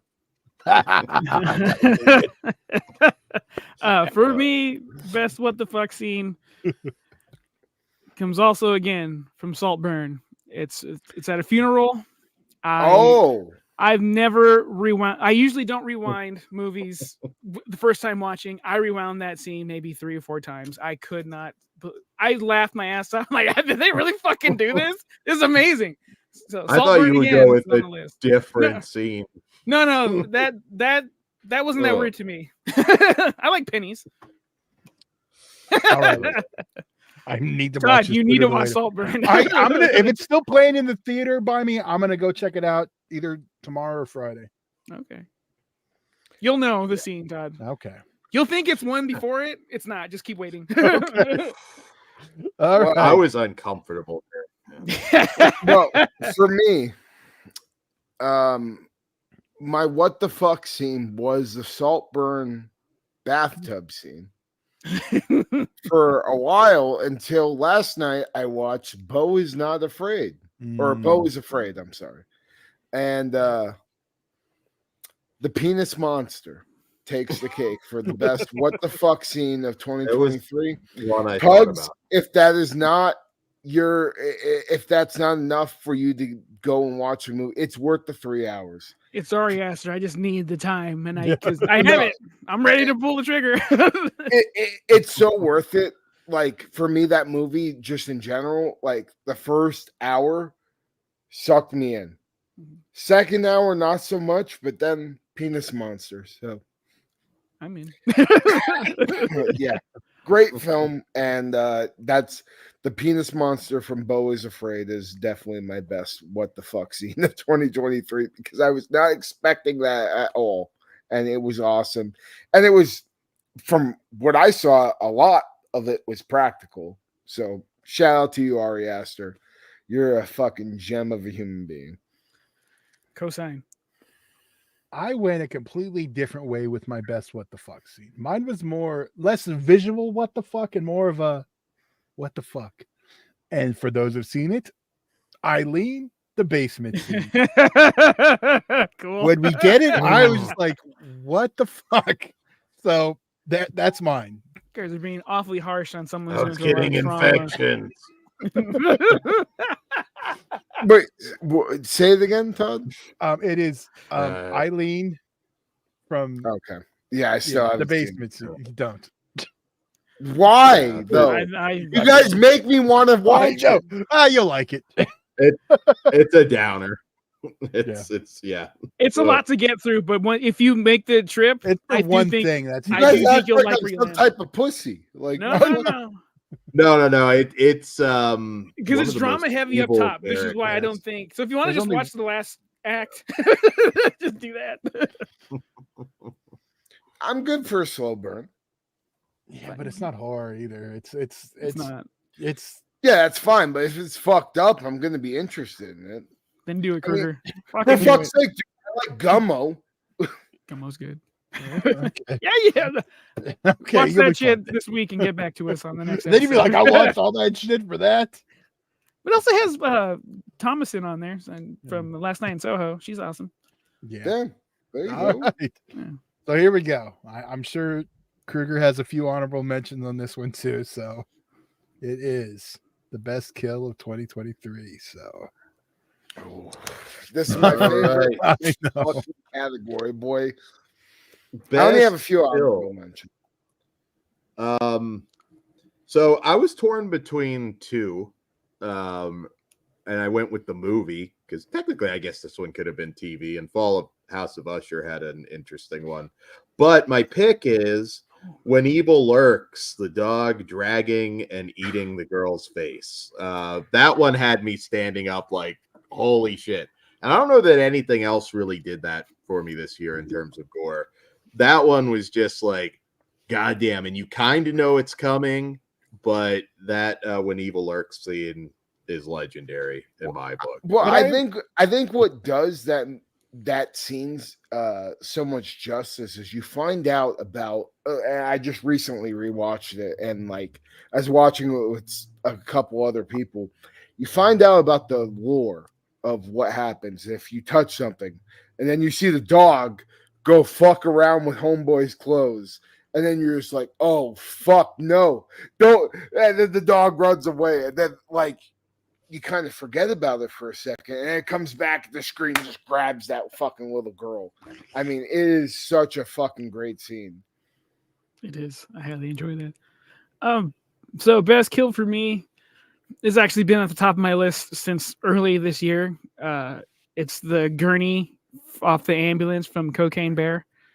There's nothing that brought me more joy this year than seeing that, because that was a fucking knee slapper howl for me. That's so fucking good. Road Rash, love it. That, and then Fall of the House of Usher has honorable mentions for goddamn sure. But what in that? Pick an episode. Yeah, They're all fucking awesome. The acid rain scene was pretty Yeah, good. that's what I was gonna say. That's Oh, okay. that's up there for one of my honorable mentions. The acid rain scene is one of the Pendulum. cool. The pendulum was great, but the acid rain scene. I mean, watching people get burned to look like Freddy Krueger. I mean, how am I Ended not up looking gonna like love it? society for a little bit. Yeah, for real. Before you go, Kruger, do you want to do your pick, send to me, then do honorable mentions, or have me go, then you go? You go. And then I'll Okay, fucking that's go. why I was giving you the option. All right, for me, I went back and forth on a couple, and I actually got one I added last night too. For best kill of 2023. I'm sure the other one you're going to mention, so I'm not even going to mention it. But something about the simple brain smash of Night of the Hunted, I really just liked the Nice. popping, the the Terminator kill, I guess, with a human. So Fuck yeah, I like the simplicity of it, and yeah, that's my pick. Kruger. Dan hates that movie. I know. I already figured out a way to fix it. I'll tell you off. What movie was that? Night of the Hunted is the one from what's his name? P2, right? Or Yeah, is it- the one with the chick trapped in the gas station, and there's when sniper. Caesar calls in on the phone and Yeah. Oh, that fucking Alright. thing. Wait, so what kill? Explain the kill, because I need the kill is my my CTE is acting. it's up. the like the compactor that, and she Oh, holds his head under and okay. it pops. Yeah, That's fair. That's fair. That was a good kill. yeah. Um, But yeah, I also either want a version where we loop the dialogue with Caesar, or if we can pay Maga Butcher enough, I want that version. the fact that you haven't had Necro Butcher on here drives me. I think we might have to film him at a show. I have that we might have to I do don't. his live. I don't. listen to his interviews. He's not. Well, I never see him do. See, I don't know if he does that. I don't mean He does. Nobody asks him. That's the Okay. problem. Well, that'll change next time I you see know, him. sometimes we're not sure of technology. All three of us will come up in our ask MAGA the guy hats. that's in the business. I'll tell you. Best kill of 2023. Obviously, this is my favorite category, but I have a lot that could be here. If I was going with like what I initially thought, it would be something out of Godzilla. But Ooh, Ben Grimm, good job. Ben just hit it. Gen V when she snatches his dick. I would argue Gen V when her period comes. That was one of the most fucked up scenes, in my opinion, of all year. Because just the psychological shit that has to do to you, you're like, and that's when your body decides to kill your parents. Like, that's fucked up. But for me, my best kill of 2023 goes to Thanksgiving. And it's during the parade massacre with the grandpa that's driving the boat, and the fucking boat gets hit by a truck, and that shit goes straight through the fucking back of his head, out the front, turns his face literally into a Picasso painting, and his little grandchildren are screaming, "Grandpa!" while his fucking blood is squirting out of his fucking face. That fucking scene went. I looked at my girlfriend when I fucking watched it. I was just like, they went that fucking hard. Holy shit. And it's a movie coming from Sony. Like, granted, Sony's put out some good shit in the past, but I was just, with Thanksgiving, and I heard it was coming from them and not just like Lionsgate or something else. I thought, it was going to be watered down a little bit, and I was gladly surprised through the whole movie, but that kill out of the whole thing really stuck out to me. But I do have a few honorable mentions. My second kill would probably be Godzilla just stomping on those motherfuckers and them turning into a fucking blood cloud when he rampages in Japan in -1. That was pretty great. But then my third has to go to Malum, the hanging scene, and she's trying to stop the fucking noose, and it severs her fingers and cuts off her fucking head. Fantastic. And just nasty. Cannibal Corpse song. Yeah, exactly. It was a nasty fucking scene. And that whole movie, I mean, it's gory as fucking it's got some amazing practical effects. But something about like watching somebody try to stop a noose from fucking severing their head and then watching the fingers fucking get severed and then there were like blades. I'm trying to remember. I remember the No, there wasn't blades. It was just the fact that the noose was tightening so hard. Oh, okay. And it just severed this Asian cop's chick's fingers, and it was disgusting and fucking awesome. So that's another one I had to bring up. All right. Well, okay, yeah. Sorry, we already did B. So next we are up to number 3. 4. We didn't do. Wait. No, you're on number 4. Wait, do we skip? Wait, do we go? No, you're on number 4. Didn't we just do best kill? Yeah. Mhm. Yeah. Okay, somehow we jumped one. Yeah, you jumped best kill instead of best actor and actress, I think. Well, no, yeah, that Oh, I flopped those, but I went. Did we go what the fuck scene to best kill? Yes. Okay, that's what I fucked up. You doubled. All right, yeah, that's fine. I'm just trying to figure out why it was off. we? There we go. Mhm. Oh wait, no. All shit. right. Now I'm fucking moving shit. There we go. 4. Number 4. All right. So number 4 for me was an earlier one in the year that I saw, and it's managed to hold up and be high on the list. It is the film from director Michelle Garza Cervera, Huesera, Bone Woman. Love this movie. Probably one of the first movies we reviewed of the year, near the top of the year. Scary as shit. Wonderful film. You can go back and check out the review. I still really love this one, and I hope it gets more attention. because I think she did a great job. Fuck yeah. Yeah, I maybe do a rewatch for that. I don't know if I was just not in the right mindset, but when I watched it, I didn't really care for it too much. But I did Might think have- all the effects were really cool. Yeah, there were some really tense moments with the sort of, I don't want to give too much away, but kind of some of the contortion shit. Well, my number 4. We've fucking sucked this movie's dick all year long. We probably will for a good long time to come because it's coming out in black and white pretty soon. Godzilla -1. This movie fucking rules. I have nothing but praise for it. So good. Yeah. Gojira thanks you. My number 4 is probably just, I don't know, like it feels like a mainstream movie, but at the same time it has all the spirits of what I love about the franchise, and that's Evil Dead Rise. I don't know if it's just the final act, bringing a new creature into the Evil Dead franchise that we haven't seen before. That's very reminiscent of other Lovecraftian stuff I like, or if it's just the fact that I loved. I forget what the hell her name is. Sutherland? Elisa Sutherland as the Yeah. Deadite mom, but I just Great look. I love the fuck out of that movie. I think it was the perfect sequel. It was everything I was expecting out of it. And I hope we get more with the characters that survived through the Deadite mayhem. So yeah, Evil Dead Rise is my number 4. And I think Deadite Mayhem is a good title, by the way. That sounds I like a like video game. Yeah. Speaking of which, the Evil Dead video game is like basically dead now, which really sucks because it's only been out barely a year. But I still haven't played it once, though. Well, maybe one of these days. But it's basically dead, and it sucks. I've heard that. It was a solid game, but they just didn't add enough like later on.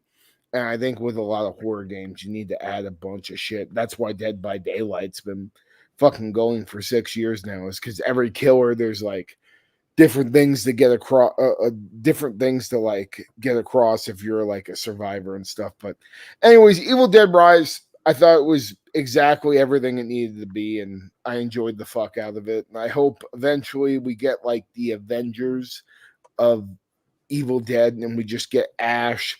We get what's her name from the remake? I can't think of her name. Can't think of her name. Yeah, but her and then the survivors from this movie all in a Deadite apocalypse. That's a movie I really want to see. And I think Evil Dead Rise it was the perfect sequel and did everything it needed to do to get me over as a fan. All right, very cool. My number 4 almost didn't make the list until Dan reminded me it came out in January. And that is Candyland. Who doesn't like watching lot lizards? But there's a hair on it. One of the best lines. When William Baldwin Was that this year? gives him the dildo, and he's like, "But there's a hair on it." I fucking love that movie. January 6th. I had to have Dan. Oh, the day that I live in infamy. Was that the same day? Was that 23 that happened, or was that 22? There was some 22 film festival okay. things, but yeah. I don't remember. But yeah, no, I was talking about the other. Never mind, Dan. No. So yes, Candyland. Well, originally I wasn't going to split up these two categories, but now I am because I fucked up the numbers. So now we're gonna do best performance of 2023 for the actors. Sweet. All right. We'll do holes next. So, well, they have holes. A hole. Two. Okay, Dan, Get the joke there. A hole. Oh, okay, but there's two. You walked It was a into that. gag. That wasn't on purpose, but I'll forgive you. All right, let's see. Are we all? Oh, God damn it, Barry Horowitz! Come on, best performance of the year, Dan. All right. For the actor. Best actor of The the he, year him. for me was This one wasn't too hard, actually. Tobin Bell for Saw X. Oh, very cool. That late in the game for a character that's been around that long, to be able to not reinvent exactly, but do different things with his acting and his character, I thought it was really impressive. I thought Tobin was excellent in Saw X, and as I went down the list, I was like, yeah, as far as horror movies go, yeah, pulling at the heartstrings. Wasn't expecting that. So Tobin Bell, Saw X, best actor. Yeah, him just sitting there and crying made me very depressed. And so I agree. Yeah, I can't argue. But I'm gonna go with Damien Salomon, the lead actor from When Evil Lurks. Oh, good pick. He's Very fucking good. awesome. Well, my best actor is Ryunosuke Kamiki or Kamaki. I'm sorry, I'm fucking not very great at Japanese. But as Kyoichi Shikishima in Godzilla -1, who is the lead actor. He fucking dude, just the scenes when he's having PTSD, Yeah. waking up from the night. Am I alive or am I dead? And you know, the girl consoling, like Keep those touching scenes. like that, you're gonna be dead. Yeah, like dude, tears through my eyes, and just his whole performance of how he just basically feels like he needs to be a martyr for his country after chickening out of one of the worst things you could ever be asked to do from your country. I felt for that character, and I think him in that performance, he's one of the greatest human characters we've ever got in a film in general, but also a Godzilla film. And he deserves that praise. So shout out to Ryunosuke Kamaki as Koichi Shikishima. Well, I went a different way. I went with what I consider who's soon to be the modern day Joe Spinell. I want that alcohol coming out of that porous performance from the one and only Russell Crowe in The Pope's Exorcist. That Nice. is my You know what? That gladiator for the win. I can't be mad at it. Unhinged, man. Right. I I'm telling you, he's still- becoming a modern day Joe. I still want the sequel where he's riding the scooter through like a McDonald's. I wish they could have His just own crossed falling over into down. Nun 2 and it would have been perfect. Hey, Pope's Exorcist was dumb fun. I like that. Yes, I want to be the Conjuring universe, taking care of everyone. Lord. He's come He to just- exercise everyone. He's just fucking up Annabelle. He's taking them all up. He just eats Annabelle alive. So you can never kill evil. And he's like, watch this. And he just like literally just fucking eats her. All right, we're on number 3. We're getting down to top 3. So we're doing female after. Yeah, I split them up because That's cool. I fucked up and doubled up categories. I had it perfect every other. And I Oh, fucking okay. botched. Back to 3. So Yes, not we're doing on actors. 3. Okay. Yes, 3. All right, number 3 for me, another Frankenstein story, Birth Rebirth from director Laura Moss. I fucking love this movie so much. Some of the best acting I've seen in a horror movie in a long time. And yeah, it's also on Shudder, so it's not hard. I think it still is. So it shouldn't be hard to check out. Birth Rebirth is wonderful and hits you in the feels too. It's a rough one.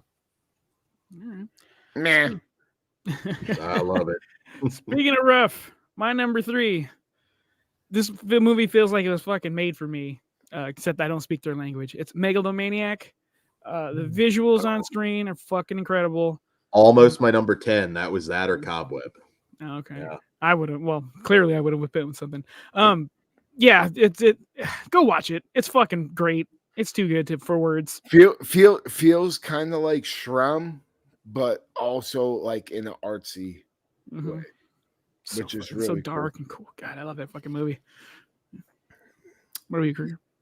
Yeah, Megalomaniacs is shit. That almost made my top 10, folks. My number 3 is Venus. Just Yeah. dude, it's like fucking Alex de Iglesia made a Lovecraft adaptation. I mean, that's the best way to describe it. Even though it wasn't done by Alex de Iglesia, and he did just produce it. The director, also director of the Record movies, he nailed the feel, the craziness, the batshitness of a Lovecraft movie that you want to see rather than just like a straight adaptation, and made the perfect lore. I would love to see him add more to his Lovecraftian world if Venus is a part of it, because I think he hit the nail on the head when it comes to the horror fan that wants to see a Lovecraft adaptation. It has a little bit of Evil Dead, a little bit of just crazy batshit Spanish horror, and naked Silent Hill looking women, fucking priests with tentacles coming out of their crotches. Fucking fantastic movie, and definitely one of my favorites of the year. We do need a great Blu-ray though, like Severin, fucking Vinegar Syndrome, somebody please put out an awesome 4K of this movie, because not only possibly too. Paravision too, yeah. Because it's visually amazing, soundtrack's amazing, and the stuff you see on screen is hard as fuck. So, yeah. All right, my number 3 is a weird one because I'm the only one who's got it. And this is a movie that was released in 2023, but since its theatrical release, there's no VOD yet. So it's pretty much when it was out, and that is Malibu Horror Story. That's my number 3. I loved it for found footage. It was great. Unfortunately, the VOD hasn't happened yet, so I don't know what's going on. So hopefully everyone will get to watch it soon. Bizarre, because it was a theatrical release in 2023. That's why it's it's one of those, because most people aren't going to see it till next year or this year, probably maybe this year. Do you think it's one of those things though where they're gonna wait till fucking like October and just fucking throw it out there on VOD? Then they could, but that seems like a weird one, because they're either that they're sitting out a deal, maybe trying to get a certain amount from Shudder or Screenbox to get a streaming deal too. That could be part of it. But yeah, that one, and they both should try for it. So yeah, that's my number 3. So I won't be surprised if hear about it next year too, but it's definitely, I'm counting it because it was a theatrical release. It's not like a festival release. That's different. Yeah. So, all right, that's that. And now we have, oh wait, wrong one. There we go. Jesus. I thought we already did this category. Oh wait, that was a different one. A-holes. All right. Kruger was trying to be progressive and give us one category. Dan's like, no, we need 2. We need the him and the hers. We've always had actor. We've never done this before, Dan. I'm not talking about us. I'm talking about. You said we done it before. Do the Oscars separate it yet? Separate yet? Yeah. They keep it separated. Still. Yeah, they're old school. Oh, Dan, they're also Okay. It's the Oscars. I'm just saying. Dan wants his segregation, and he wants it forever. There we go. No, your place. I even switched it so it says actresses. All right.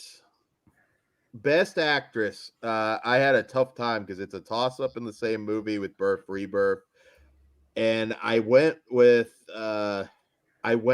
Judy Reyes from Birth Rebirth. Marin Ireland is a very close second. She was also great in Eileen. But Judy Reyes, in terms of just portraying grief and where the dark path that grief leads you down, I thought was amazing. Best acting I've seen from the entire year from those two ladies. But Judy Reyes gets the win. Well, the first half is re and then slash. Someone else say it so we can. Okay. Hat/man. Hat/man. We'll go with that then. Put that on your Instagram. Yeah, right. Please. So best performance from an actress for me. We were just mentioning her as my number 3 in Megalomaniac. Her name is Eileen Schumacher. She was so good. Yeah, it's just tragic and it's psychotic and she just full circle. Venn diagram of fucked up. I thought she did fantastic. That's like a great term. Venn diagram of fucked up. Best actress of 2023 for me. Actually, I was right there with you, Pugs, for the girl in Megalomania because she was amazing. But I had to go with Esther Exposito as Lucia in Venus. Just, dude, she was just badass. Like, there's a point in that movie where you're just like, this bitch is done. And then she's just like, let me take some Molly, motherfucker. I ain't fucking done. Fucking downs that shit and goes into the fucking fire like she's Ash from fucking Evil Dead. Like, she is awesome. And also the scenes where she's like practically ODing and half dying and just fucking twitching and shit. She was fucking fantastic. So Esther Exposito, you get my best actress performance of 2023. Fuck yeah. Todd, favorite hole? I'll do it again. Jessa Flux, murder size. Look at my tits. Yeah. But in all seriousness, she has improved. I believe her in that scene from her first stuff. Like, she's my favorite. She's my favorite character of the whole movie. You believe her when she's upset that they're not looking at her tits. I mean, you feel it. It's believable. But no, I love her. Great. That's my actress of. I don't know why we split the categories. You see why I was fighting it. It was the same. We need to get that interviewed, son. Yeah, well. And Todd, we have a new poster to make. Indiana Dan and the Temple of Porn. Thank you, Daily Ghost. So what? Dan sitting in his living room? Dan wants. I wouldn't rip that off because San Fernando Jones and the Temple of Poon is a Ron Jeremy film. Yeah, So but it's all right. remake? He's not using it anymore. Yeah. You can just Early have him play RIP. the role again. Look at Harrison Ford in the last movie. Just come on, Ron. Just look. How do you that know way, it's his try last not to movie, roll. Dan? You kill it off. He can play the mummy. All right, what we got next? Oh yeah, we got another one. Okay, yes. Number two. All right. Number 2 for me is Talk to Me from the Filippo brothers. Rack, What more can be said? Great A24 movie, and also mainstream too. Like, I mean, the concept, but it shows what you can do with creativity with the basic sort of monkey's paw idea, and then just taking it to interesting places. Talk to Me was fantastic. It deserves number 2. Also, if you're a fan of Talk to Me, check out the JRE with the directors. Very cool little insight on what they went through making that movie. And also, Raka guys, if you need somebody for your deathmatch documentary that A24 is putting out soon. There you go. Easy to contact, easy to find. He's calling out Schlack too. That punk keeps decking you.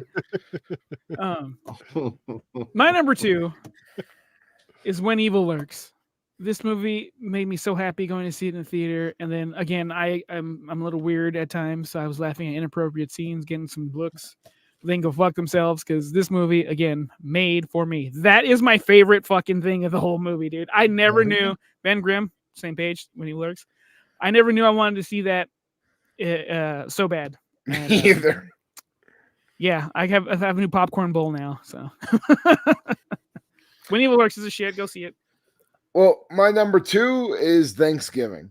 It was absolutely everything I wanted it to be. It was as gory as I wanted it to be. I think it goes up there with Terrifier and Terrifier 2 and just some of the great slashers we've gotten over the years. Last Matinee.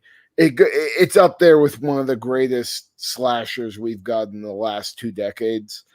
And it has the same spirit as a 80s slasher when it comes to the gore and the kills and stuff, but then it has also some spirit of the Scream franchise and stuff like that. And I think it's something for everybody. It's a good mash of 2 eras of slasher films together, and I cannot fucking wait for the sequel. So yeah, Thanksgiving's my number 2, and shout out to Eli Roth. I think that's the best movie you've ever fucking made, and let's stay on this pony train. Thanksgiving too. All right. Well, Pugs, we're 3 for 3. Ben, you're in on this one also, and my number 2 is also When Evil Lurks. Right on. So, all right. Well, we got one. Oh, geez, here we go. Yeah, the shit pickle. Time for the mood changer. Biggest shit pickle. Should we let Dan go last? I think he should make. Yeah, Dan needs to go last because he's gonna have a list. Yeah. All right. So this is the slasher. This is the best kill. There can only be one shit pickle. All right, Bugs, go for it. So the biggest shit pickle for me. I don't really like harp on shitty fucking movies, so I do my best to forget them right away. And this easily is for me was the most forgetful. It's Till Death Do Us Part, that shitty wedding movie that I felt nothing about. I barely fucking remember. I just know I wasted my fucking time. So it goes to them. Flush. My biggest shit pickle of 2023 is actually Creepypasta that was put out by Shudder. Okay. It was the biggest disappointment for me because I was hoping for an anthology film that had some of my favorite creepypastas in it, and instead it was just some fucking bullshit that with some fucking amateur ass filmmakers fucking throwing in their fucking shorts into a cornucopia of fucking dog shit. I hated that fucking movie, and I disdain everybody that ever fucking was a part of it. So there you go. Creepypasta is my biggest shit pickle of 2023. I wouldn't just flush it. I would fucking like pour some fucking disinfectant over it because it was such a nasty shit. It would just not go down the toilet. It's a shitstorm, you would say, huh? One of Todd's favorites. Yes. Top 10 winning. All right. I'm never good at this one because it's like I forget so much, and like there's nothing like, and something that I really didn't like. I like one that was, one of your favorites that I don't like, but I don't think it's a shit pickle of the year, but it's one I like don't like. So I just went with one that kind of the Outwaters. It didn't work for me. Nothing about it I liked. It wasn't fair. Yeah. So I mean, Dan, go ahead. Have your all right. Your shit corpia. You're Mormon. I love shitting on things. You're German. I could shit on Wrath of Becky. That I considered shit. I could shit on Insidious Red Door, which I thought was just what a waste and franchise killer. I could also shit on We Have a Ghost from Netflix because god damn, that was fucking trash. I could even shit on Don't Look Away, the mannequin movie that I think we all hated. And I'm not going to do the easy thing by shitting on Exorcist Believer because though it is a shit pickle, it is not the biggest shit pickle. And believe it or not, Pugs, I'm not picking Fog City because I don't tend to do lower budget indie movies like that. But that is probably fucking. That is not even a shit pickle. That is something in the next realm. I'm waiting for Pugs as number 1, brother. So it's not Amityville Karen from your favorite director. It is not even Cool Duder, not even Dustin Ferguson. That's just that's low hanging fruit.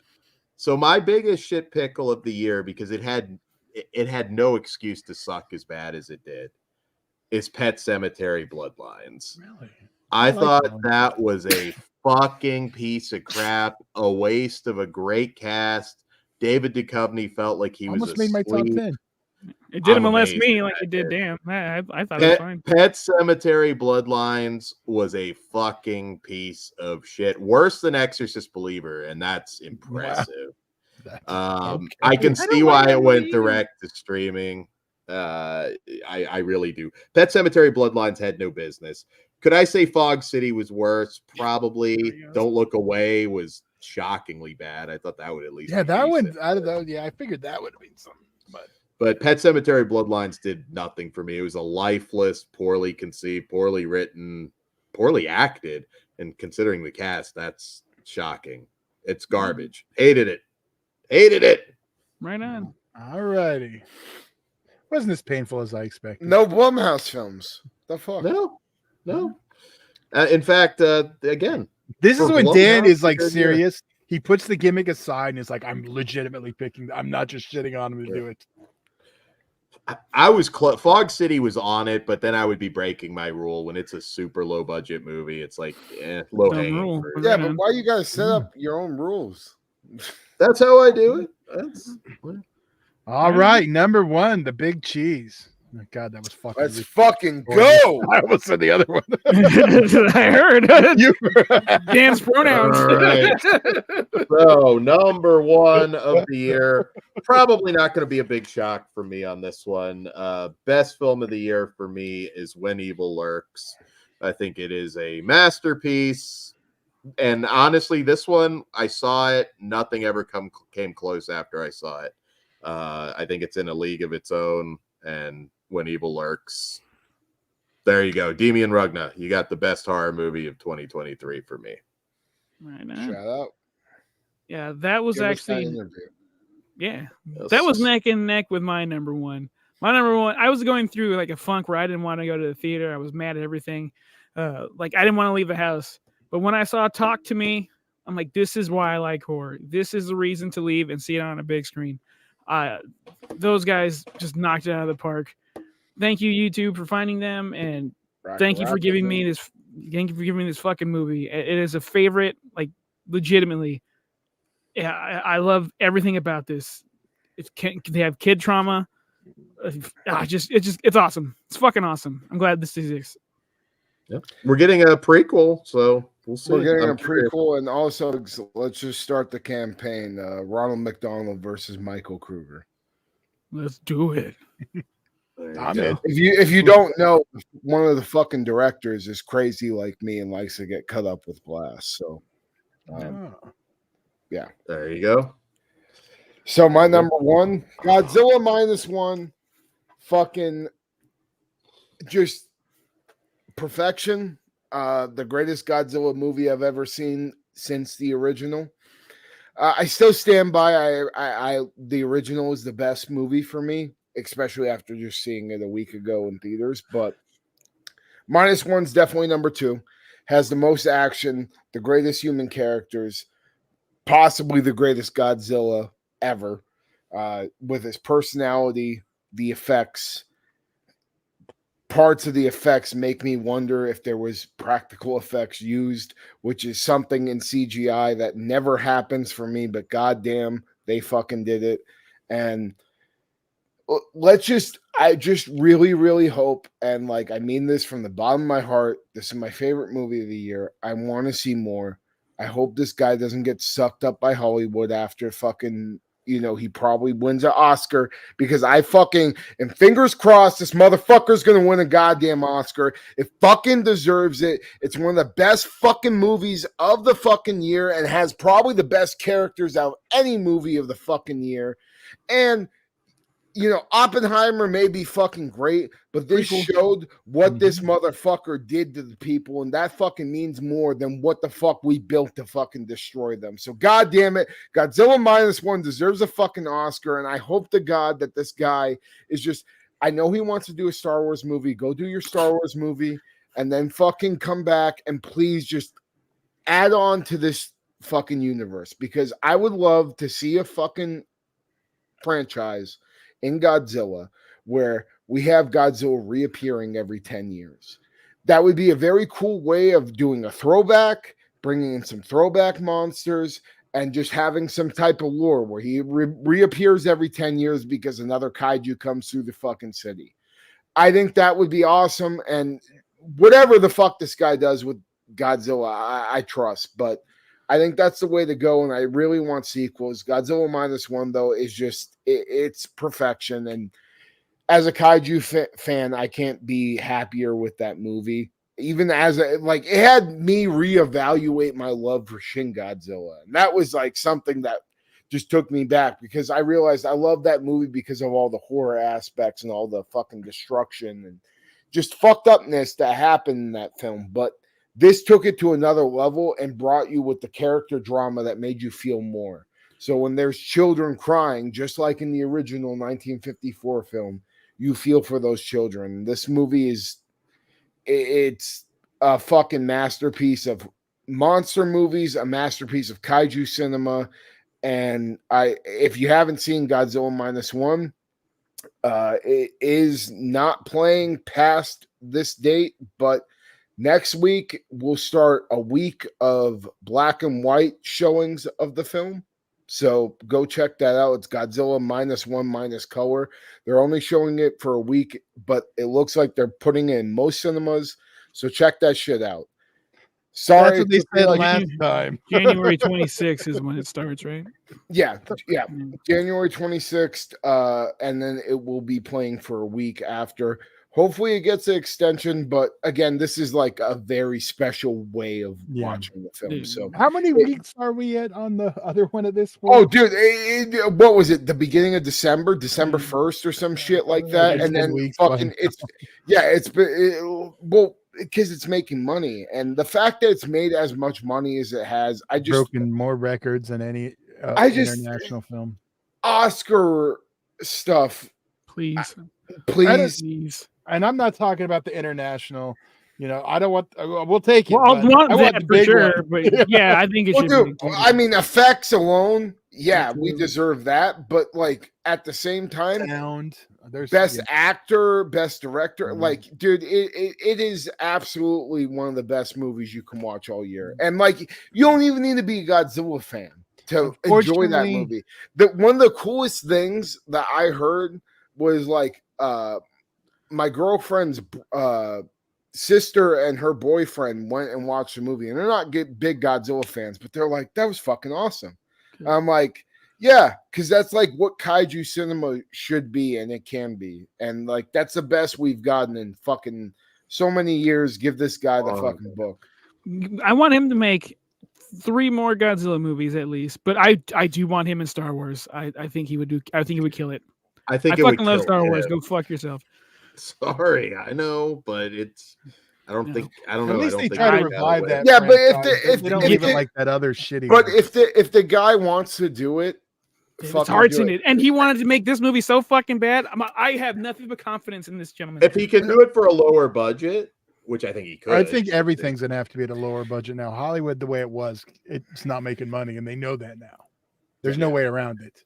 And I also want to say, if you enjoy Godzilla -1 and just want to be more into what this director has done in the Godzilla universe, check out Godzilla the Ride. There's some HD videos of it on YouTube, and it was basically like he had done one other Godzilla thing where Godzilla appeared in one of his films for like 5 seconds, but then he did Godzilla the Ride, and that's kind of what landed him this job in Toho. He did Spirit too. No, the movie Spirited Away. No, the movie Godzilla pops up for a short second. Said it's something. Fuck. Hold on. I could tell you right now. Well, I know there's the Spirit, the sequel to it, the one that like he pops on. I didn't know if it was the same guy or that's a different one. Zombie also would like some clarification. The 10-year in timeline or 10 years in film time? As in what? When you want Godzilla to pop up every 10 years.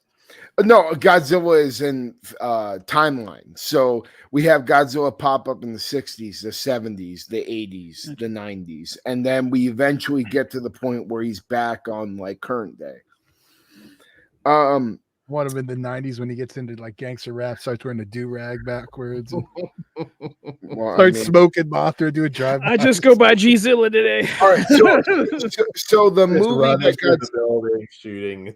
The movie I'm talking about that he pops up in is called Always Sunset on 3rd Street. That's the second one. There's Always is the first one. So he directed that too? Yeah. Oh shit, I didn't know. Yeah, because that's the first time you see CG Godzilla in that dream sequence. Yep. Okay.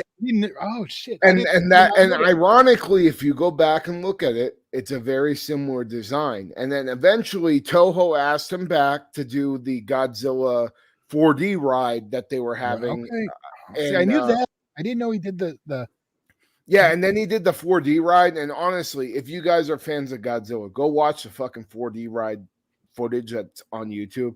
Godzilla fucking suplexes King Ghidorah in it.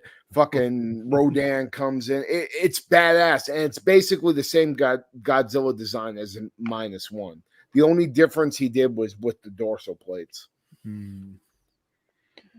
To answer Zombie's question, Pugs, have you seen Wingman and X-Wing Story? I have not. That's Star Wars. Yeah, X-Wing. I just watched that, and I have to look up the name. The documentary on the Star Wars holiday. Oh, fucking shit! Earth Day? That's not Earth Day. No, Living. I can't fucking remember. Hold on, if you want me to tell you what it was called, it's a disturbance. Ewoks. Oh yes, Life Day is what you're trying to say. Life Day, yeah. But it's a disturbance in the Force of the documentary. It's actually pretty good. I mean, even if you're not a Star Wars fan, just how that thing happened. What's it on? I'd have to double check. Look after and let me know because that sounds awesome. All right. But yeah, Godzilla -1, my number one. So Todd, let's hear yours before we go through all of our top 10s real quick. Mine's obvious, I think. And that's Paul Ragsdale and Angela D'Alba's Murder Size. I mean, you said it on the show. On the Murder Size show that it was going to be my I think you said, yeah. And I purposely have tried not to talk about it to not make it, because I thought it was super obvious, which it is. It's already came out twice. I mean, Jessa Flux is my favorite. Dude, it's a good fucking slasher movie. Yeah. I give credit where credit's due. It works, slasher, funny. It's like everything I want in one movie. So. It might have been the lesbians that put Triple Xmas over that one for me. See, I really like Triple Xmas, but I think the tone is just right in Murder Size. I think with Triple Xmas, while I love it, it didn't make my list. I didn't even consider it. Lesbian Turk Scene made my. I understand. I was glad it was represented by someone. So, because representation matters, right, Pugs? Yes, I've been told. Until you found out it was real. Yeah. Blue Beetle, looking at you. So, all right. Anyone else? Okay, let's recap, then we'll see if anyone else has honorable mentions. All right. Do we want to just Dan? We'll go with the same order. We'll go in order. So Dan. I'm just reading them 10-1 real quick. So my number 10 was Cobweb. My number 9 was Brooklyn 45. My number 8 was Unicorn Wars. My number 7, Holy Spider. 6, Poor Things. 5, Infinity Pool. 4, Huesera, the Bone Woman. Number 3, Birth Rebirth. Number 2, Talk to Me. And number 1, When Evil Lurks. Cool. My top 10, coming from 10-1. Number 10's Abigail, not the one releasing this year. This is for 2023. Number 9 is Cocaine Bear. Number 8, Totally Killer. Number 7, Megan. Number 6, Venus. Number 5, Pig Killer. 4, Godzilla -1. Number 3, Megalomaniac. Number 2, When Evil Lurks. And number 1, Talk to Me. All right. And my number 10 was The Quantum Devil. My number 9 was Renfield. Number 8 was A Creature is Stirring.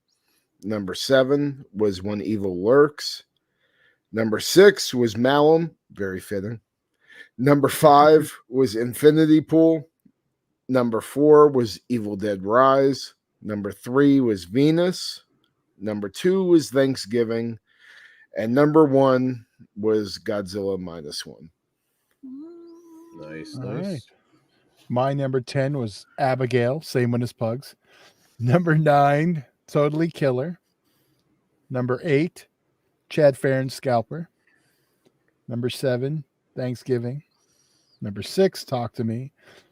Number 5, Chad Farron's Pig Killer. Number 4, Candyland. 3, Malibu's. Excuse me, I was going to say Malibu's Most Wanted. 3, Malibu Horror Story. You're about 24 years too late, Todd. 2, When Evil Lurks. And number 1, fairly obvious, Murder Size. Nice. There we go. Right. So I didn't see this get mentioned, but like things that I think should. I have 3 here. Please. Freaks versus the Reich, that was mentioned. Fall of the House of Usher, that was mentioned. It's not a movie, it's a show on Netflix. It's fucking great. It And is. then I loved it. the number one, I had to include it here somehow. Streaming on Screenbox, and you can also buy it physical copy, and they have an exclusive steelbook at Walmart. RoboDoc, the RoboCop documentary, so fucking good. It could have been number one movie for me, but we should totally do a documentary, because I was gonna put over We Kill for Love, another great documentary this year, but that would be my favorite doc of absolutely last several years. Yeah. Probably We Kill for Love, if you haven't seen it. Great. RoboDoc is a must. If you like RoboCop even a little bit, you need to go there. I've been watching this movie for 37 plus years. There was something I had no idea. It got by Todd too. He's been watching longer than me, and it's great. Also, I've been called Bitches Leave the RoboCop. Oh my god, that would have been. Well, I also want to put over the Robert Englund documentary. It's pretty fucking fantastic too. The Hollywood Dreams and Nightmares, this Robert Englund story, that was fucking great. Also, Sharksploitation.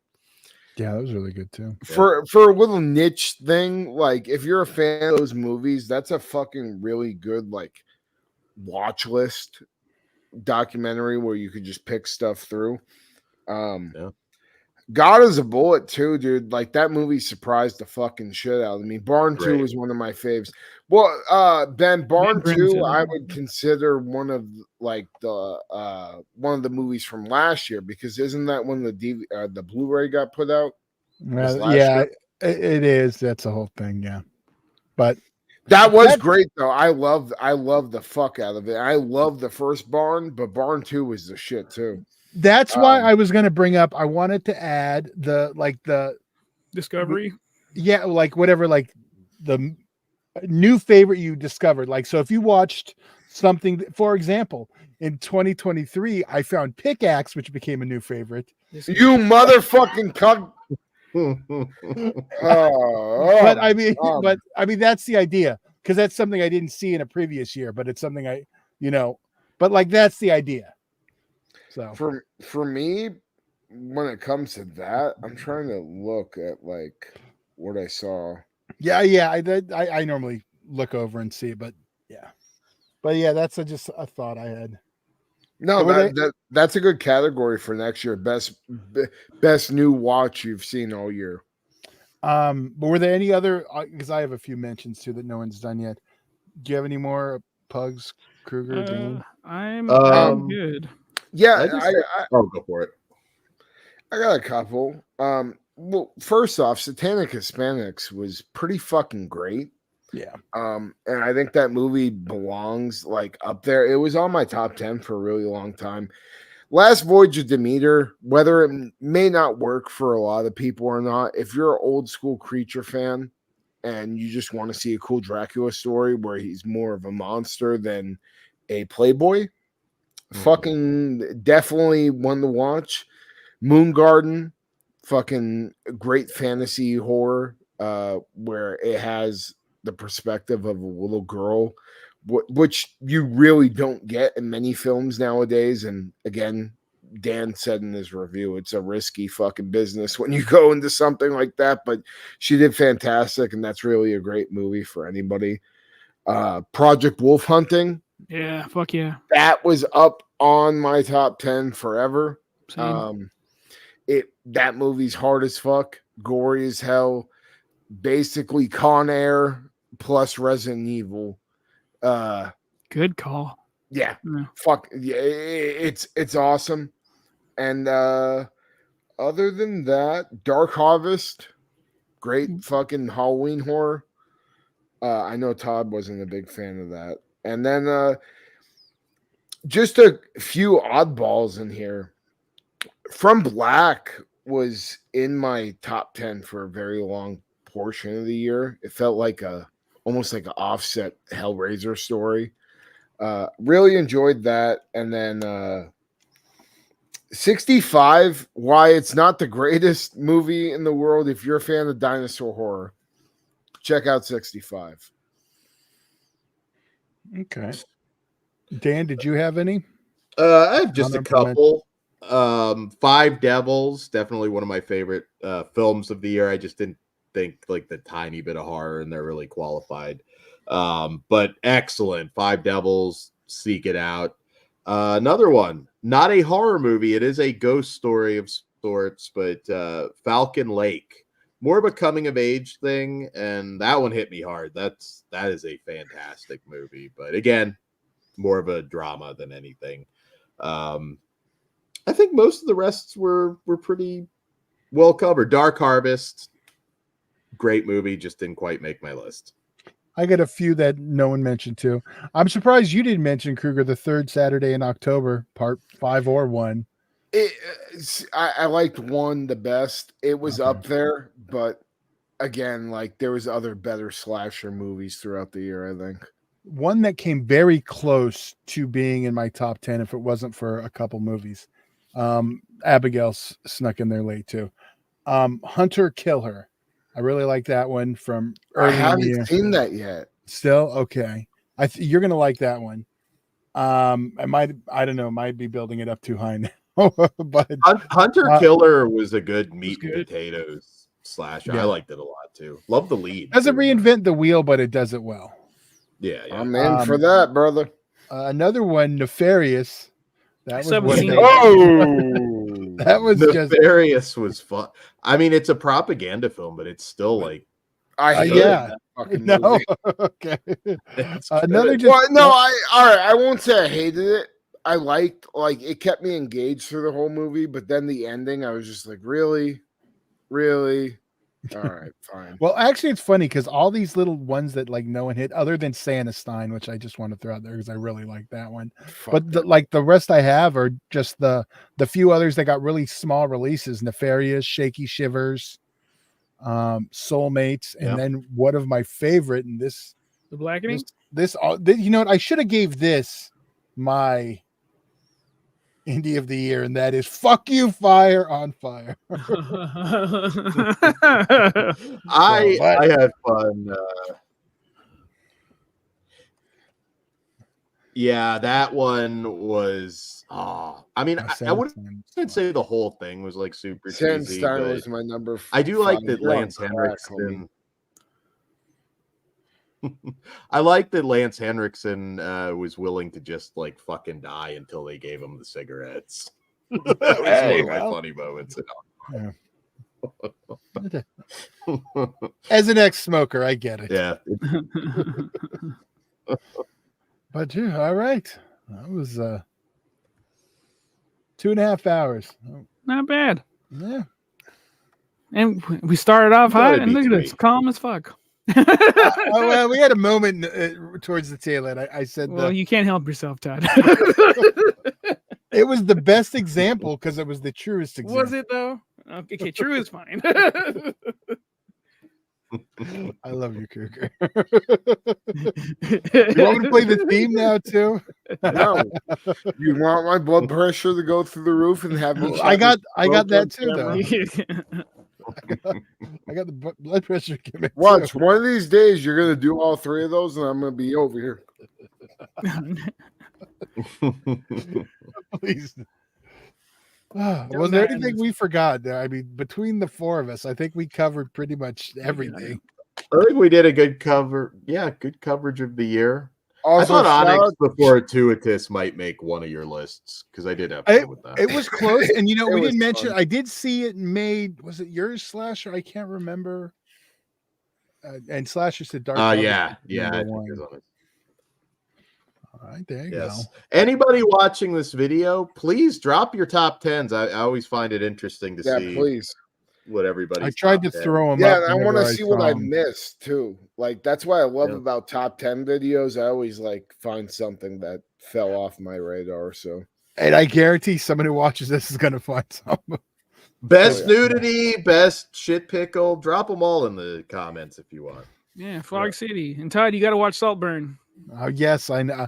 I almost went and saw because I asked you guys if I should go see it in theaters. I still don't think you need to see it on a big screen, but if you're But there, I- go for it. but my thing about seeing it in theaters, I'll focus more, and Okay. I'll be. then maybe, fully- that's why because I mean, it's a good movie, and it's not a horror movie, and I liked it.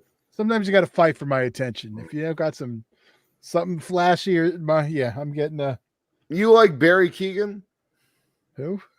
the kid, The new Joker? Oh, It would have been. Yeah. No, he will be. Oh, I thought that wasn't happening anymore. Yeah. which Oh, one's he? okay. I don't Joker. remember. Yeah. the new- Killing the Sacred Deer, the weird kid Yeah. with the spaghetti. Okay, yeah, I don't have any thoughts here or there. Fucking what's the Dunkirk? He was the friend on the boat. When my screen went black, I was having a cookie. So you're not. I don't Gotcha. know. Gotcha. Well, we'll be back with our normal scheduled programming, right? Yeah. Yeah, what we got coming up next week? I know we were talking about Underground. The big one is Destroy All Neighbors, so we'll probably definitely be doing that. Yeah. I think we got Red Rooms, I believe. Oh, shit, I'm Zoom trying to tight. mute.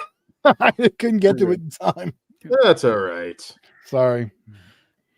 I was pulling it up. Well, yeah, what was the screen or the Screenbox ones? The Screenbox was Underground. Thank you. That's what I did. But yeah. So let's wrap it up then, right? Yes.